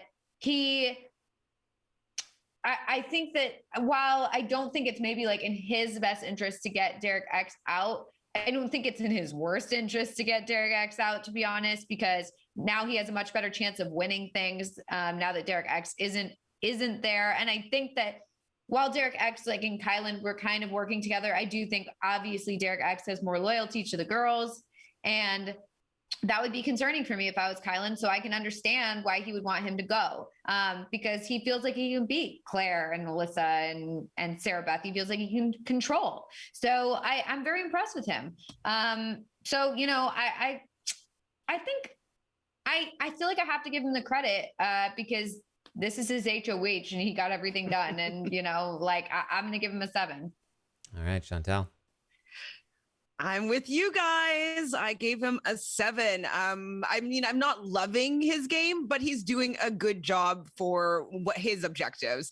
And the fact that he was able to really take control of the HOH like a second week in a row is pretty impressive. It no matter what, he should not have been able to have this much control of her HOH. Right. And it's just shocking that like he was able to, whatever tactics he did, however, like 6-hour conversations he was willing to put in that time to make sure that he had the outcome that he wanted. And that's a lot more energy than Claire or Derek X have been doing, and they're on the actual block. So just the fact that he's putting effort in trying to get what he wants to have happen, I have to give him some credit for that. I do feel as though with Derek X being out, like you said, he has a really great chance of winning all these competitions. And it seems like he has a great memory for these things. Even though he's pretending like he doesn't remember certain things, I think he's going to be a big threat in these end game competitions that we're all kind of assuming that Hannah might win. But I think Kyland might win as well. And he seems to be better under pressure. So I think that he has a good shot of continuing to move forward. Hopefully he'll have time to have people respect his game. And after they get the pain of being snowed by him is gone, they can start looking at his game objectively and being like, you know what, he did a really good job. And so I could see him winning at the end, even if we don't like his strategy right now, particularly. I think I'm gonna give him a 7. I think that he could still do pretty well in this game. And I think he's doing the best this week. All right. Well, let's move on to Sarah Beth here. The audience gave Sarah Beth a 2 this week. Lowest score of the week. The audience gave her a 2. Melissa, what do you think? Yeah, I agree with the audience. I wouldn't give her 2. I'm very disappointed in her, and she has no chance of winning, and she just killed any chance she had of any sort of alliance with anyone. I don't know, any sort of real alliance, I guess, because a real alliance could have been Claire and Derek X, and I get that Tiffany and Hannah and Kyland and whoever will never be a real alliance with anyone outside the cookout. So but I do think she could have done something. It did seem like at the beginning of the week that she was going to do her own thing and do something good for her game. And something good for her game would have been to actually solidify a relationship with Derek X, with Claire, with people outside of the cookout. And she didn't do that. Let the cookout control her. And, that's that. It's she's not going to win. All right. Chantal, what do you think? I mean, I'm between a 2 and a 3 here for Sarah Beth, because I do think she's capable of winning stuff.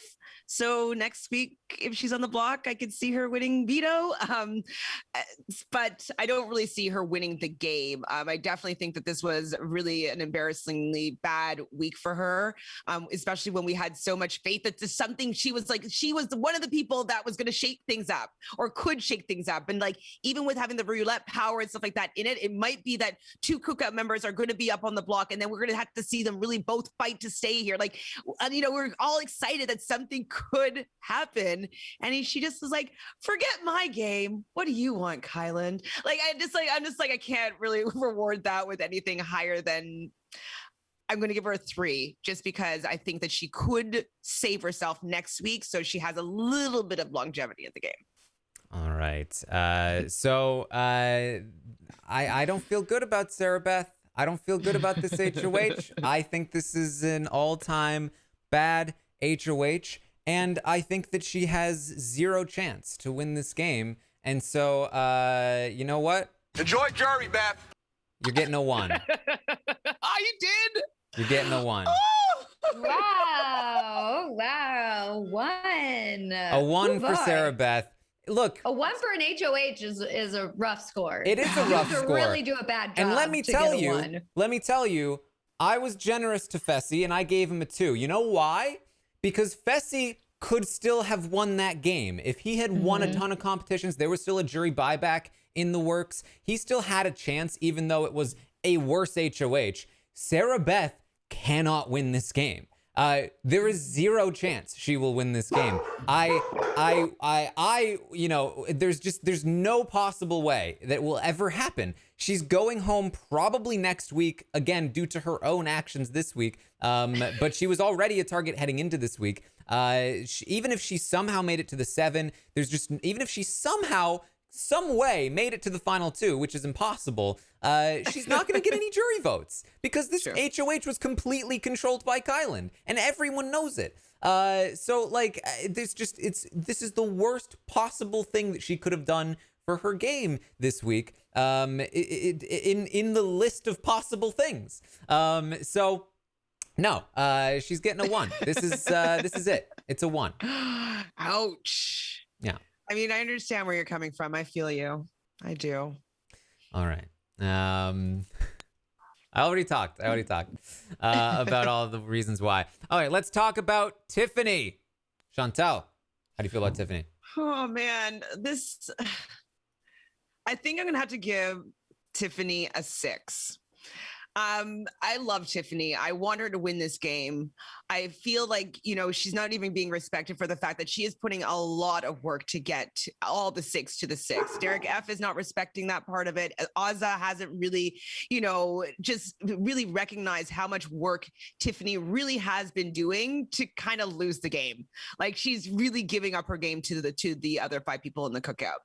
And so the fact that she is not allowing herself to keep herself padded by her own numbers in this game, and she's really pushing them out the door just to ensure the 6, it's just really frustrating because she's a good game player and she could set herself up to win and be, loyal to the 6 till that point.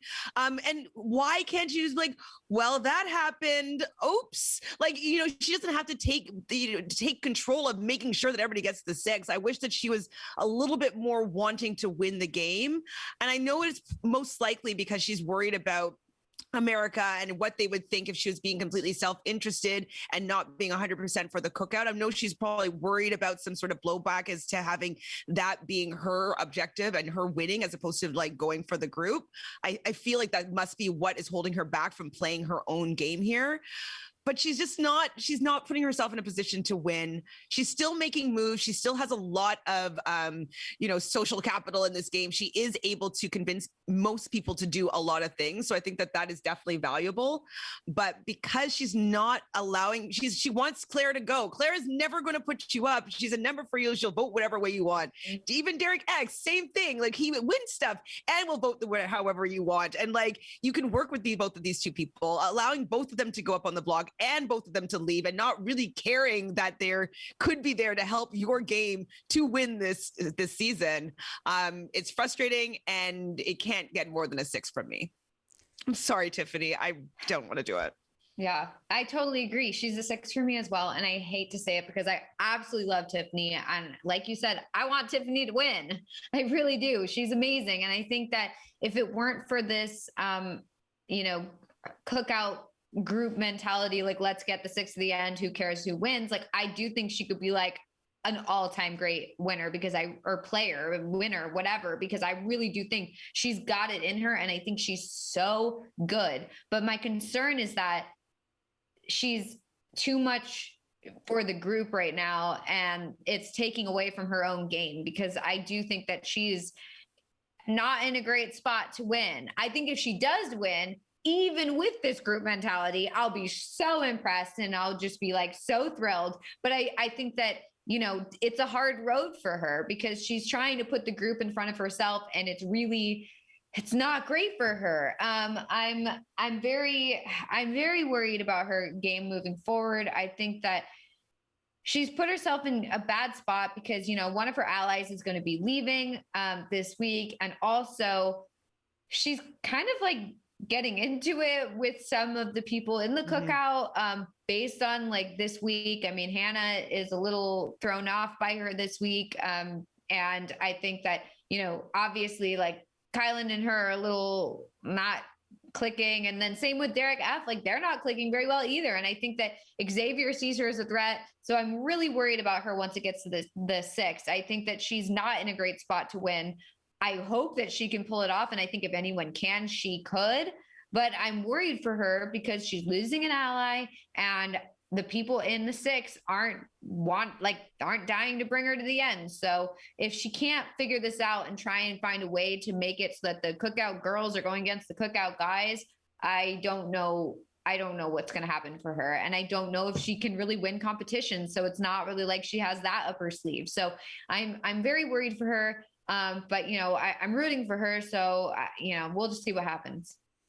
All right. Well, I'm at a 7 for Tiffany, which is certainly still dropping from the 8 last week. Losing Derek is a big blow to her game in the same way that it's a blow to Hannah's game, but where Hannah's game, in my eyes, is rising within the cookout, Tiffany's continues to fall as Hannah has gotten away clean from this Derek eviction, and Tiffany is being dragged down by it, trying to keep him in the game, which is not working.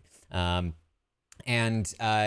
because of that, I am starting to see Hannah as a more viable winner at this point, because she is much more likely to be taken to the end, or at least brought further to the end than Tiffany. Though I do still think Tiffany probably has a leg up on Hannah with the jury votes. I don't think even that is necessarily guaranteed at this point. Now, I do think that luckily Tiffany is the most active player in the cookout and the person who is actively campaigning the most to try to position herself as well as possible. The problem is that these are not the people that she would have been working on if she had chosen the people that she would have been working on, and she has been frustrated with them in the past, and her relationships are not as solid as they should be if she's going to try and work this position. Now, I do like what she's doing with the women. I like what she's doing between Xavier and Kyland. I think she needs to work more to try to pin them against each other. It is pretty far out right now, but it's going to be very important for her game that they do go after each other once they hit 6. I think it's actually kind of likely that they do, but she still has work to do from that point. And I also see Hannah as a little bit more likely to win those endgame competitions than Tiffany, which means she really needs to be able to position herself well, which is going to be very difficult, again, given her positioning within the cookout. I've talked about it a lot already, but I do think she is far and away the best player in the house, but she has actively chosen a path that is just overwhelmingly difficult for her. And that is why she is continuing to fall here in these ratings. The audience did stick to a 7 for Tiffany as well, however.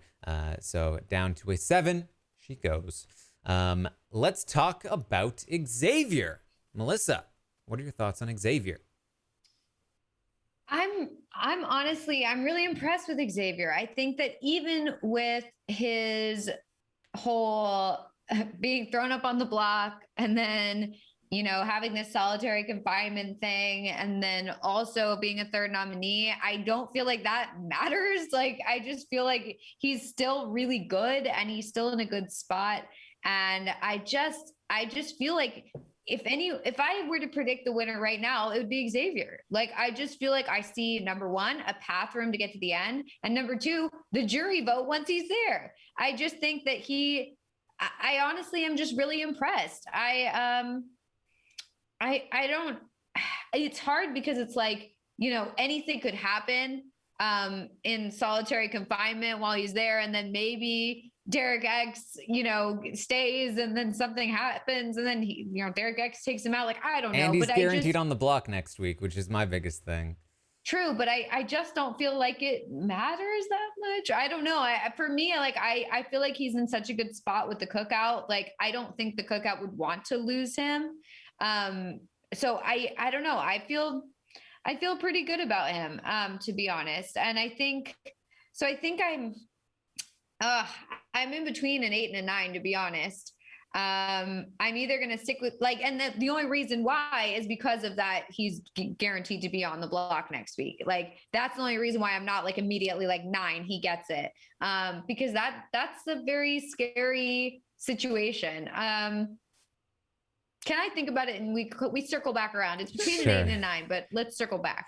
Yeah, for me, a big part of this week for Xavier is the fact that he actively chose to take this be on the block punishment when in a week where he was lock safe and every single person in that competition was planning on using the veto on him.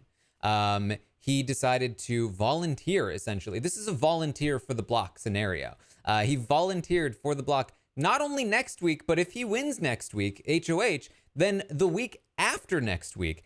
And that's, in my opinion, worse than volunteering for the block this week, because at least this week you have a perception of what's happening this week. Next week, or the week even after next week, you have no idea where this house might have gone. And you have the fact that next week there's only 3 non-cookout members. Very easy for all 3 of them to be safe, depending on the competitions. The week after that, only 2 people are non-cookout members. And if one of them is HOH and they're in an alliance together, aka Alyssa and Sarah Beth in the Monarchy, then they're probably not even targeting each other. And now all of a sudden, there's potentially 3 cookout members on the block. And do I really think that if Xavier is up there against Azah and Big D, or even like Hannah or even Kyland, like, are they really gonna look at Xavier and say, we all know he's the biggest threat in this game because they've all talked about it, but we're not gonna take this opportunity to vote him out? I really do think that there is some danger here, and I don't think it's a lot of danger. I think that he's probably fine, but for me, it's the fact that it was completely unnecessary. There's no reason to take this punishment when you're trading being on the block now for being on the block later. And being on the block now was like one of the best block scenarios ever. So I really, really did not like that decision. However, I do think that this week is going pretty well for him. Sarah Beth taking Derek X out is great for Xavier. It continues to ease his path toward the end. I think that he is still the most likely winner here of the game. But I also think that continuing from last week, he does have Tiffany working against him, and that's not a great place to be. She has been spinning Azah's head around on Xavier. She's been talking to Hannah about it, and she's been talking to Kyland about it. And there are a lot of, there's these thoughts are in the air, and he has not exactly hidden the fact that he is a massive target in this game.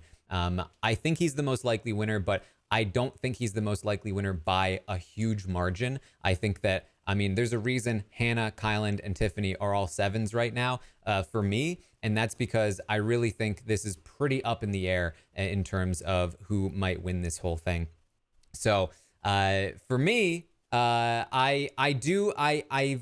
barely given Xavier an 8. I was very heavily considering the 7 because he took that punishment, and like, I really hate this taking that punishment.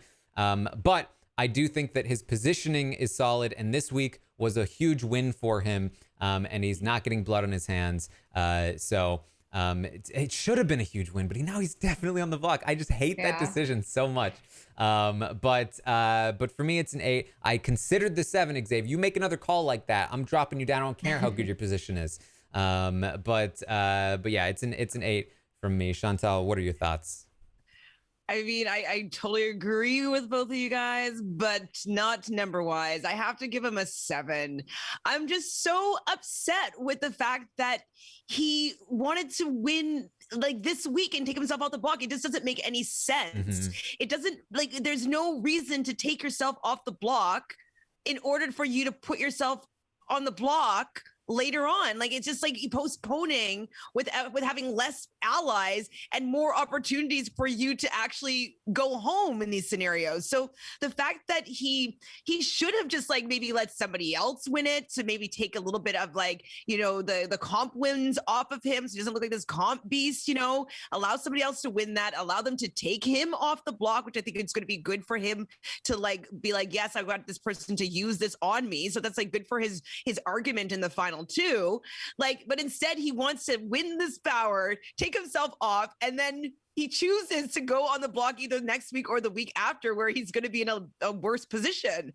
It just doesn't make any sense to me. I can't reward him with like a high score for making like a very bad move. And what would we be saying if like he actually does end up going out when he's up for the third nominee? Like, that's a very big possibility. When you get closer to that 6, people might be like, well, we're close enough. You know what I mean? Like, they might change their tune. They might decide that like, hey, like, this is a really great opportunity. We couldn't take him out 2 weeks ago, but like, let's take him out now. I just think that he just is allowing himself to go on the block when he doesn't need to, at a time where people might be tempted to be self-interested and use it as an opportunity to take him out. So giving him a 7 because he's in a good position in the game. I can see him winning, but that move was just so bad, and it doesn't make any sense to me whatsoever. And I almost want him to be punished for it because it was so bad. So the fact that I'm rooting for him to get voted out because of this stupid move means that he has to get a 7. And that's the thing for me. Like again, I don't think it's likely that he goes home because of this, but if he does, then like this is one of the worst moves ever. And like we can't rate the decision this week when he goes home a week from now or 2 weeks from now because of it. We have to rate the decision now because of the possibility of what might happen because of it. And so I'm like, I was very tempted to go with the 7 because of that. And I get that people are like, oh, it's a small thing, but it's a small thing right now that could be a massive thing in 2 weeks. I do still go with the 8 though. The audience actually is with Chantal on this one. They are also at a 7 for Xavier this week. Also not the biggest fan of, I guess, of the move here for Xavier. Melissa, coming back to you. All right. Where are you at? I'm gonna go with the 8. I didn't say that yet. So yeah, but it's in there. You're too predictable. Yeah, I guess I'm way too predictable. Alexandra's like, we already know what Melissa's gonna say.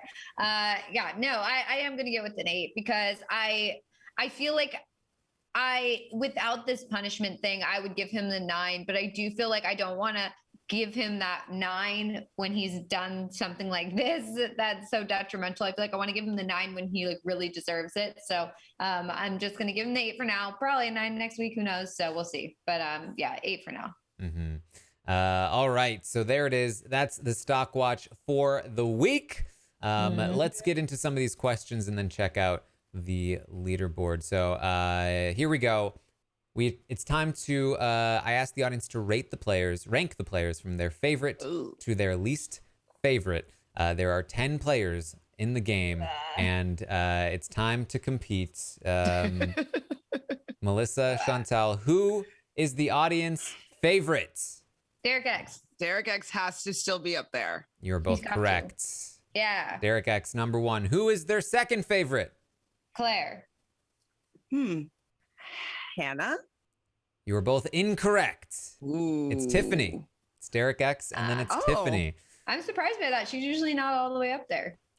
Last week, she was... 4th, wasn't she? She was 2nd. Oh. Was she? Yes.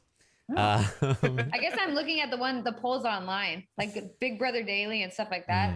She never up there. All right. Who is 3rd place? Claire. You're both correct. It is Claire. Who is 4th place? Hannah. Yeah, Hannah. You're both correct. It is Hannah. Who is 5th place? Aza? Alyssa? Incorrect from both of you. It is Xavier. Xavier in 5th place. All right. So the top 5, Derek, X, Tiffany, Claire, Hannah, and then Xavier. Now I'm going to go backwards. I'm going to go to the least favorite player. Who is the audience's least favorite player? Sarah Beth. She's down there. Do I think Sarah Beth? I'm confused because they keep on giving Derek F $100, but I don't think that they actually like him. So I'm going to say Derek F. Melissa takes the lead. Damn it, it is I Sarah didn't want to Beth. copy you, but I was like, just going to do something different. Melissa with a chance to win for the first time ever.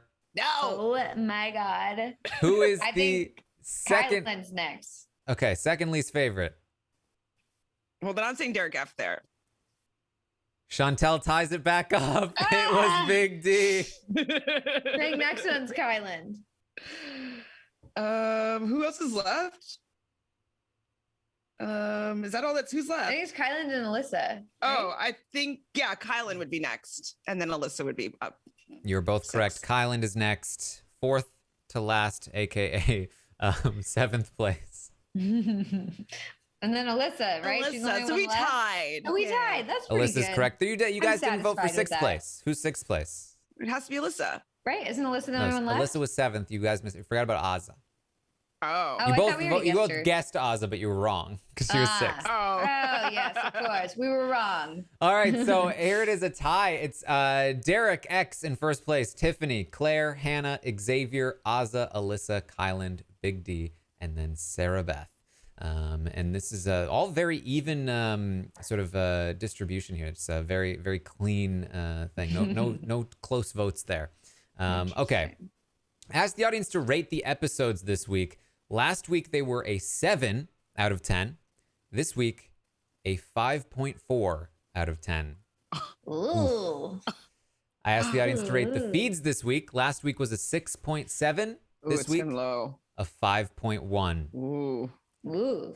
I asked the audience Audience is to not thrilled. rate the season as a whole so far. Now, for most weeks, it's been in the 8 range. Last week, it fell to a 7.7. This week, 6.8. The season as a whole. Oh, That boy. tells you how quickly the audience will turn on They a will season. turn fast. They are down to a 6.8. I asked the audience to rate the competitions this week. Last week was a 6.9. This week, a 5.7. Not a huge fan of the competitions thus far. I mean, we literally watched Alyssa do a competition by herself, so I can't It's really fault them thrilling. for that one. Well, what I thought would have been interesting though is if what if they pushed it so that nobody played or nobody used their money, or wouldn't that have been I guess they were trying to flush it out, right? Is that Yeah, but what it's happens if people possible. just didn't? Yeah, it's possible that play? they wouldn't have that nobody could have played. It's possible that nobody would have been able to afford it next week. They definitely left those possibilities open. I just don't think they fully thought this through. I asked the audience to rate the high roller twist as a whole. Last week it was a 5.5. This week 3.5. They are very low on the boy. high roller twist. And more specifically, what did they think of the roulette twist? They gave the second veto twist a 5.8. They gave the roulette twist a 3.7. Not a fan. Terrible. Not a fan. Oh boy, this season's tanking apparently, according to the viewers. I wonder if it would have been helpful if they're going to give someone the $100, they could force them to play. That would have been maybe a little more interesting. Like, oh, okay, the audience really wants me to play in this competition, because it didn't seem like Derek X used or Claire used the information wisely, or Tiffany. And so it would be interesting if they give you enough money and you can afford to play, you must play, to at least then the audience will be getting what they wanted, and they would force their hand. I feel like I liked what I think it was you, Taran, or somebody said it, where it was like, if the audience is giving you 100, it's because you're an underdog. You need the help. It's not just because they're just like, yeah, have 100. You're in a good spot in the game. Yeah, you're in a good spot right now. Have 100. It's like, we like you, and also you are in a bad spot. You need this money. I just feel like no one was really taking the clues that were given to them. Mm-hmm. Although I do like seeing their reactions when they get the money, whether if they get 100 and they're like, oh my God, that's so crazy, or whatever, or thank you, America. And then when they don't get 100 and they get 50 and they're like, oh, I guess you hate thanks. me. But it's also really lame that Claire gets the $100, and now she can't do anything. She can't do anything this week. She can't do anything 2 weeks next in week. a row. She gets $100. It doesn't mean anything. It's just, can she pool her money? I thought they were going to have some competitions where they can gain more, BB bucks. Mm-hmm. It's just, it's kind of it's a flop of a twist for sure. Mm-hmm. Yeah, it does seem a little strange that okay, so we're voting for Claire, we're giving her 100, and it doesn't do anything. She can't use the money. All it is just a pat on the back. Oh yeah, we like you, or whatever. It's that. Well, you're in danger, but you can't do anything about it. Yeah, you're in danger. Sucks for you. Yeah, not great. All right. Well, I asked the audience which player will receive the majority of your votes for BB Bucks next week. Let's see. Why don't we do a quick little quiz here? Who do you think got the most votes for BB Bucks next week? I don't know how strategic they're going to be, because I would still want to give it to Claire just so it doesn't go into somebody else's hands.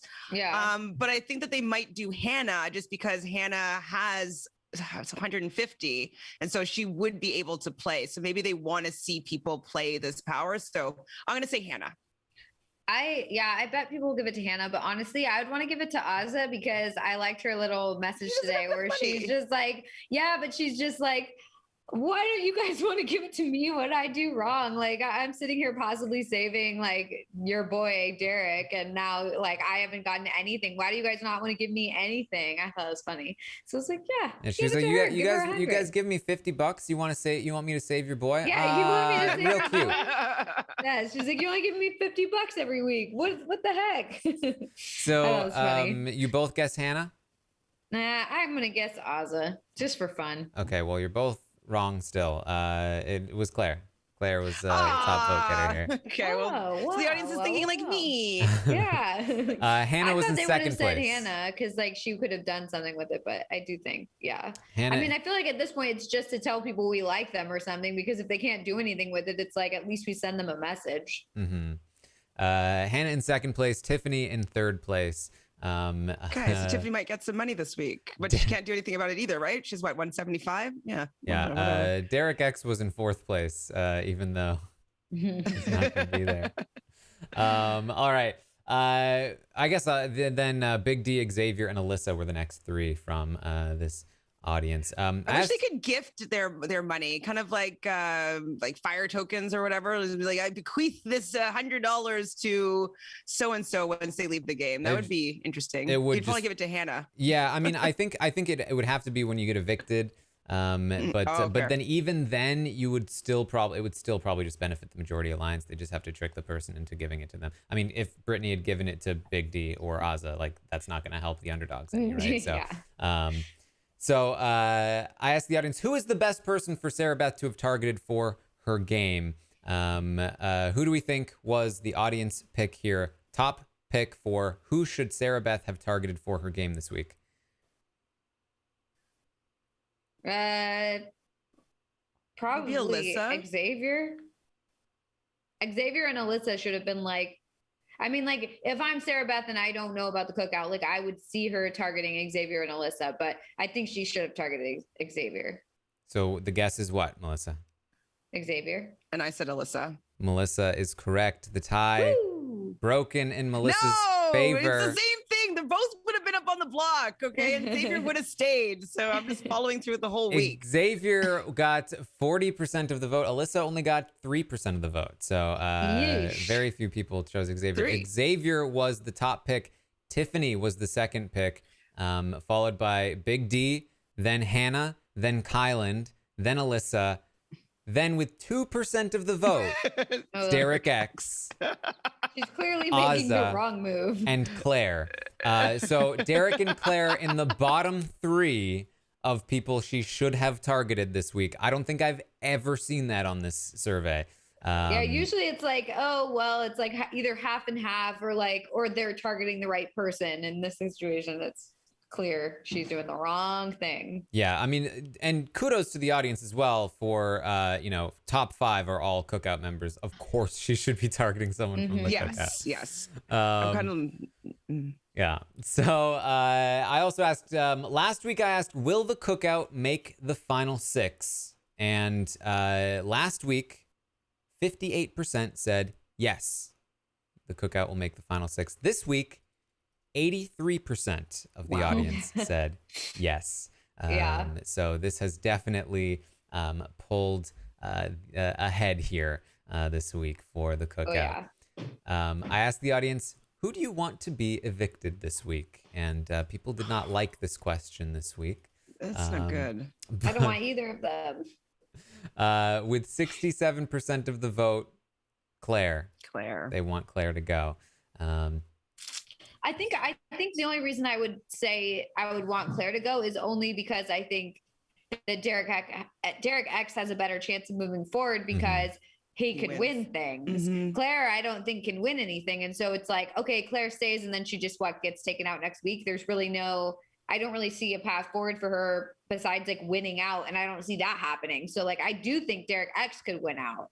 And also it's clear that Tiffany is more loyal to Derek X than she is to Claire. And obviously Hannah would be more loyal to Derek X than to Claire. So like, I mean, not that she was being loyal to either of them this week, but I do think in general, she if you had to pick between the two, I think Derek X she'd be more loyal to versus Claire. And, you know, I think that it's yeah.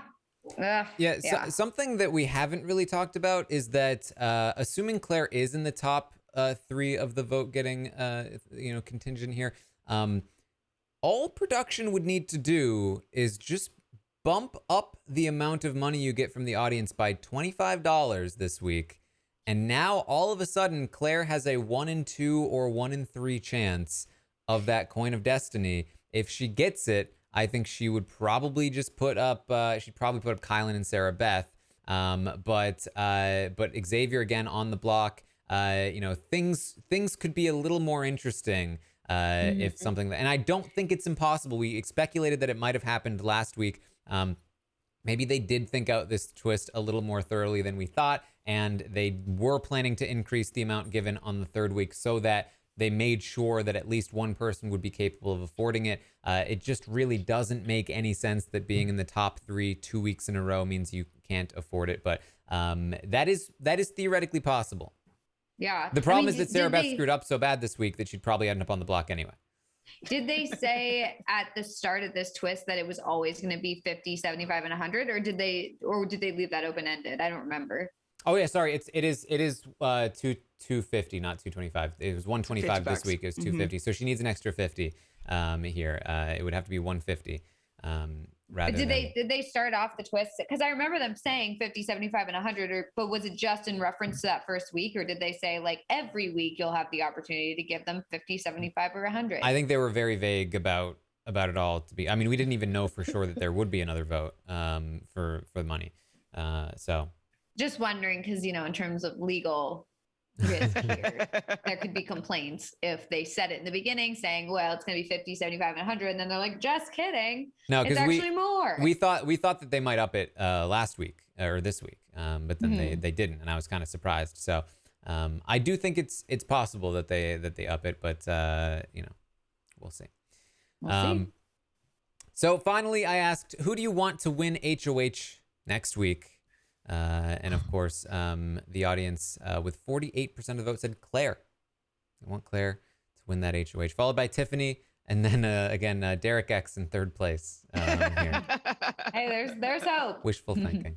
People have hope. All right, so Melissa, for the first time ever, has won the quiz. I gave it to the you. Stock Watch quiz. The tie broken in her favor. Woo-hoo! There I'm you so go. good. Is back, baby. Let's take a look at the Stock Watch leaderboard here. Oh no, this is leaderboard, so loser board. Yeah, MK here, a top 10 BB Can 8 finisher, has taken the lead, all in on Kylan, who was the best buy this week. Shot up in the rankings here, I imagine. Went up from 8th place to 1st. Here. Wow. Wait, that's how much money they have? I think I have like $300. I know. I think I have like nothing now. I think I lost everything. Oh, so bad. I took a hit here this week in on Hannah and have dropped $26. Wow. Thanks, Melissa. You've dropped a lot. 124 places. I'm down. This is so embarrassing for 173. Just wait till you see ours. He's not in the top 10. Yeah. So Melissa bad. is still not the worst Melissa. Woohoo! There you go. That's something. How far did I drop though? You dropped 783 places. You lost $90. There you go. Yeah, look at that. $300 left. That's so bad. I'm around there too, babe. God. Yeah, I'm probably lower than you. Chantal, I believe this is higher than Melissa. Yeah, Melissa's 3,700. You're 2,800. Man. Oh wow. So there you go. You did lose some money here, I think. Yeah. How much money do you have? You lost $1, and you actually went up in the rankings, but only losing $1. Not enough. There you go. You went up, but did not matter. Still very low. So there is man. The I didn't think leaderboard. Hannah would have tanked so badly. Yeah, come on. Well, look, I don't think she tanked that badly. That's true. That's true. All right. So there we go. That is the leaderboard. And that's the week. What a week in Big Brother. Next week, I can't say I think it'll be that interesting, but we'll see. You know, anything can happen. Expect the producers to screw things up. But there we are. Melissa, any final thoughts on the week? Well, I'm just very glad I got to get a lot of my rants out. They've just been kind of like isolated to my Twitter feed and in my brain. And so I'm very happy that I was able to really just let it all out. I've been very frustrated this week, but I am excited to see where things go from here. I am just so disappointed where I feel like there's a lot of smart players in the house that are just not playing smart. And so, that's been disappointing, but there are also some smart players in the house who are playing very intelligently. So I'm excited to see how this whole thing works out. And also, we don't know what's going to happen this week. Even just as we were starting this podcast, there's been talks of, Derek X staying, and, also X is going to be in solitary. So he was really one of the main driving forces in wanting Derek X to leave. So I do think that with him out of the picture, maybe there's a chance something happens. I don't know. So you never know. And that's kind of fun. But we'll just have to see. All right. Chantal, any final thoughts? I guess that I'm just a little bit sad that I'm starting to check out of the season because all the people that could just, cause some friction with this big alliance it's just they're all going out the door. And so I'm just losing faith that something will change and to shake things up. So yeah, I hope that something happens that, unexpectedly they just fumble the bag. I just want something that's different to happen. Just something exciting. Right. I'm not really excited about this Coin of Destiny twist because it's not going to do anything other than getting out the only people that might change something that's happening in the game. So I'm hoping that something happens to shake things up just because I don't want to be checked out because I was so engaged and I'm still am for the most part, but I just don't want to stop being as excited as I was for the last, 6-7 weeks. So fingers crossed that, people get wise. Claire decides to make a move and figure something out and just shake things up a little bit, just to kind of bring me back in. But I'm still loving the season. It's still one of the best seasons in the last 7 years or so. I'm enjoying it the most. And if this is my biggest complaint is that I'm checking out because the people that I really want to win are having such an easy ride to the end.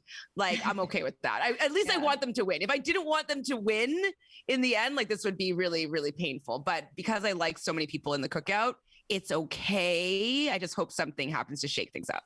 Right. No, I totally agree with you. I think that part of the issue is that I've always hated a big giant alliance just marching their way to the end. I've always hated that. I've always wanted there to be just small little alliances, small little groups, and those little groups are fighting each other and trying to get their way to the end, and then somehow one of them prevails or something like that.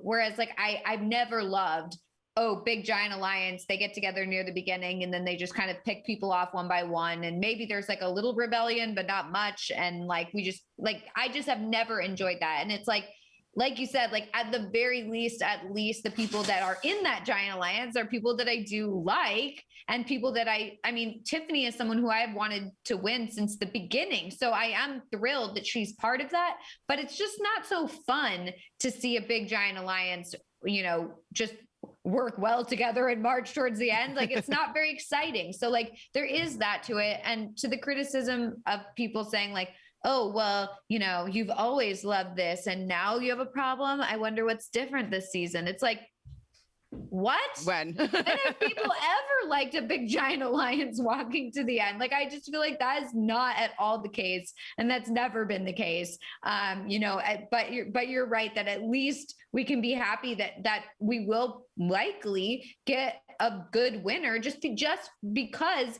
everybody, the majority of people in the house have been people that I have really liked. I feel the cast this season has been amazing. And even if it's someone that we've been frustrated with, they are all working hard and they are all trying and they're fighting for it. And I do appreciate that. So, even with someone like Sarah Beth, she thinks she's doing the right thing and, at least she's trying. So, you've got that. All right. Well, We have again, an interesting direction here. I'm very curious to see, at least I'm hopefully curious to see what happens. The triple eviction is because I'm like, oh well, at least we're gonna get there. It's gonna be interesting. But if there is a triple eviction, then just screw everyone. But it is still, I will say, what I said last week carries over to this week. I am still finding it interesting seeing the different motivations at play here. I mean, I know we all want people to be self-interested, but the fact that multiple players are navigating with multiple motivations, and they're not always doing the optimal thing for themselves, but they are doing an optimal thing for something else. It's kind of interesting to me, and it's I do think that this season as a whole is still probably better than the audience rating is giving it credit for. But I can certainly see how the short term sort of thing, I think, has been screwed up by the producers in terms of entertaining and exciting gameplay. They've really helped lock things in place when it could have been a little more exciting, but that's where we are. So that's what we have for you here this week. I will, of course, be back tomorrow morning at 11 a.m. Eastern to update you on everything that happens today on the Big Brother 23 live feeds. And tomorrow night, we will also have an episode recap talking about what goes down on the episode tomorrow night, where we will see Xavier, for some reason, take a third nominee spot. Then you can also find me on... You can also find me on Twitch, twitch.tv/Taran Armstrong. I will be watching the episode live with you guys, so come find me there. And then Thursday, Stock Watch stream update, watching the episode and recapping the episode. Plenty of Big Brother coverage coming your way. We'll make it fun, guys. Chantal, where can people find you? I mean, I'm everywhere online, but if you go to @ShanFranFran on Instagram, it has all my links. And if you want to just look for me on YouTube, my channel is Reality Realness with 3 S's, where we talk a lot about reality TV. So find me, hang out. It's fun. All right. And you can, of course, find Melissa at It's Melissa with three A's, 3 of them. Thank you guys again for joining us. See you next time.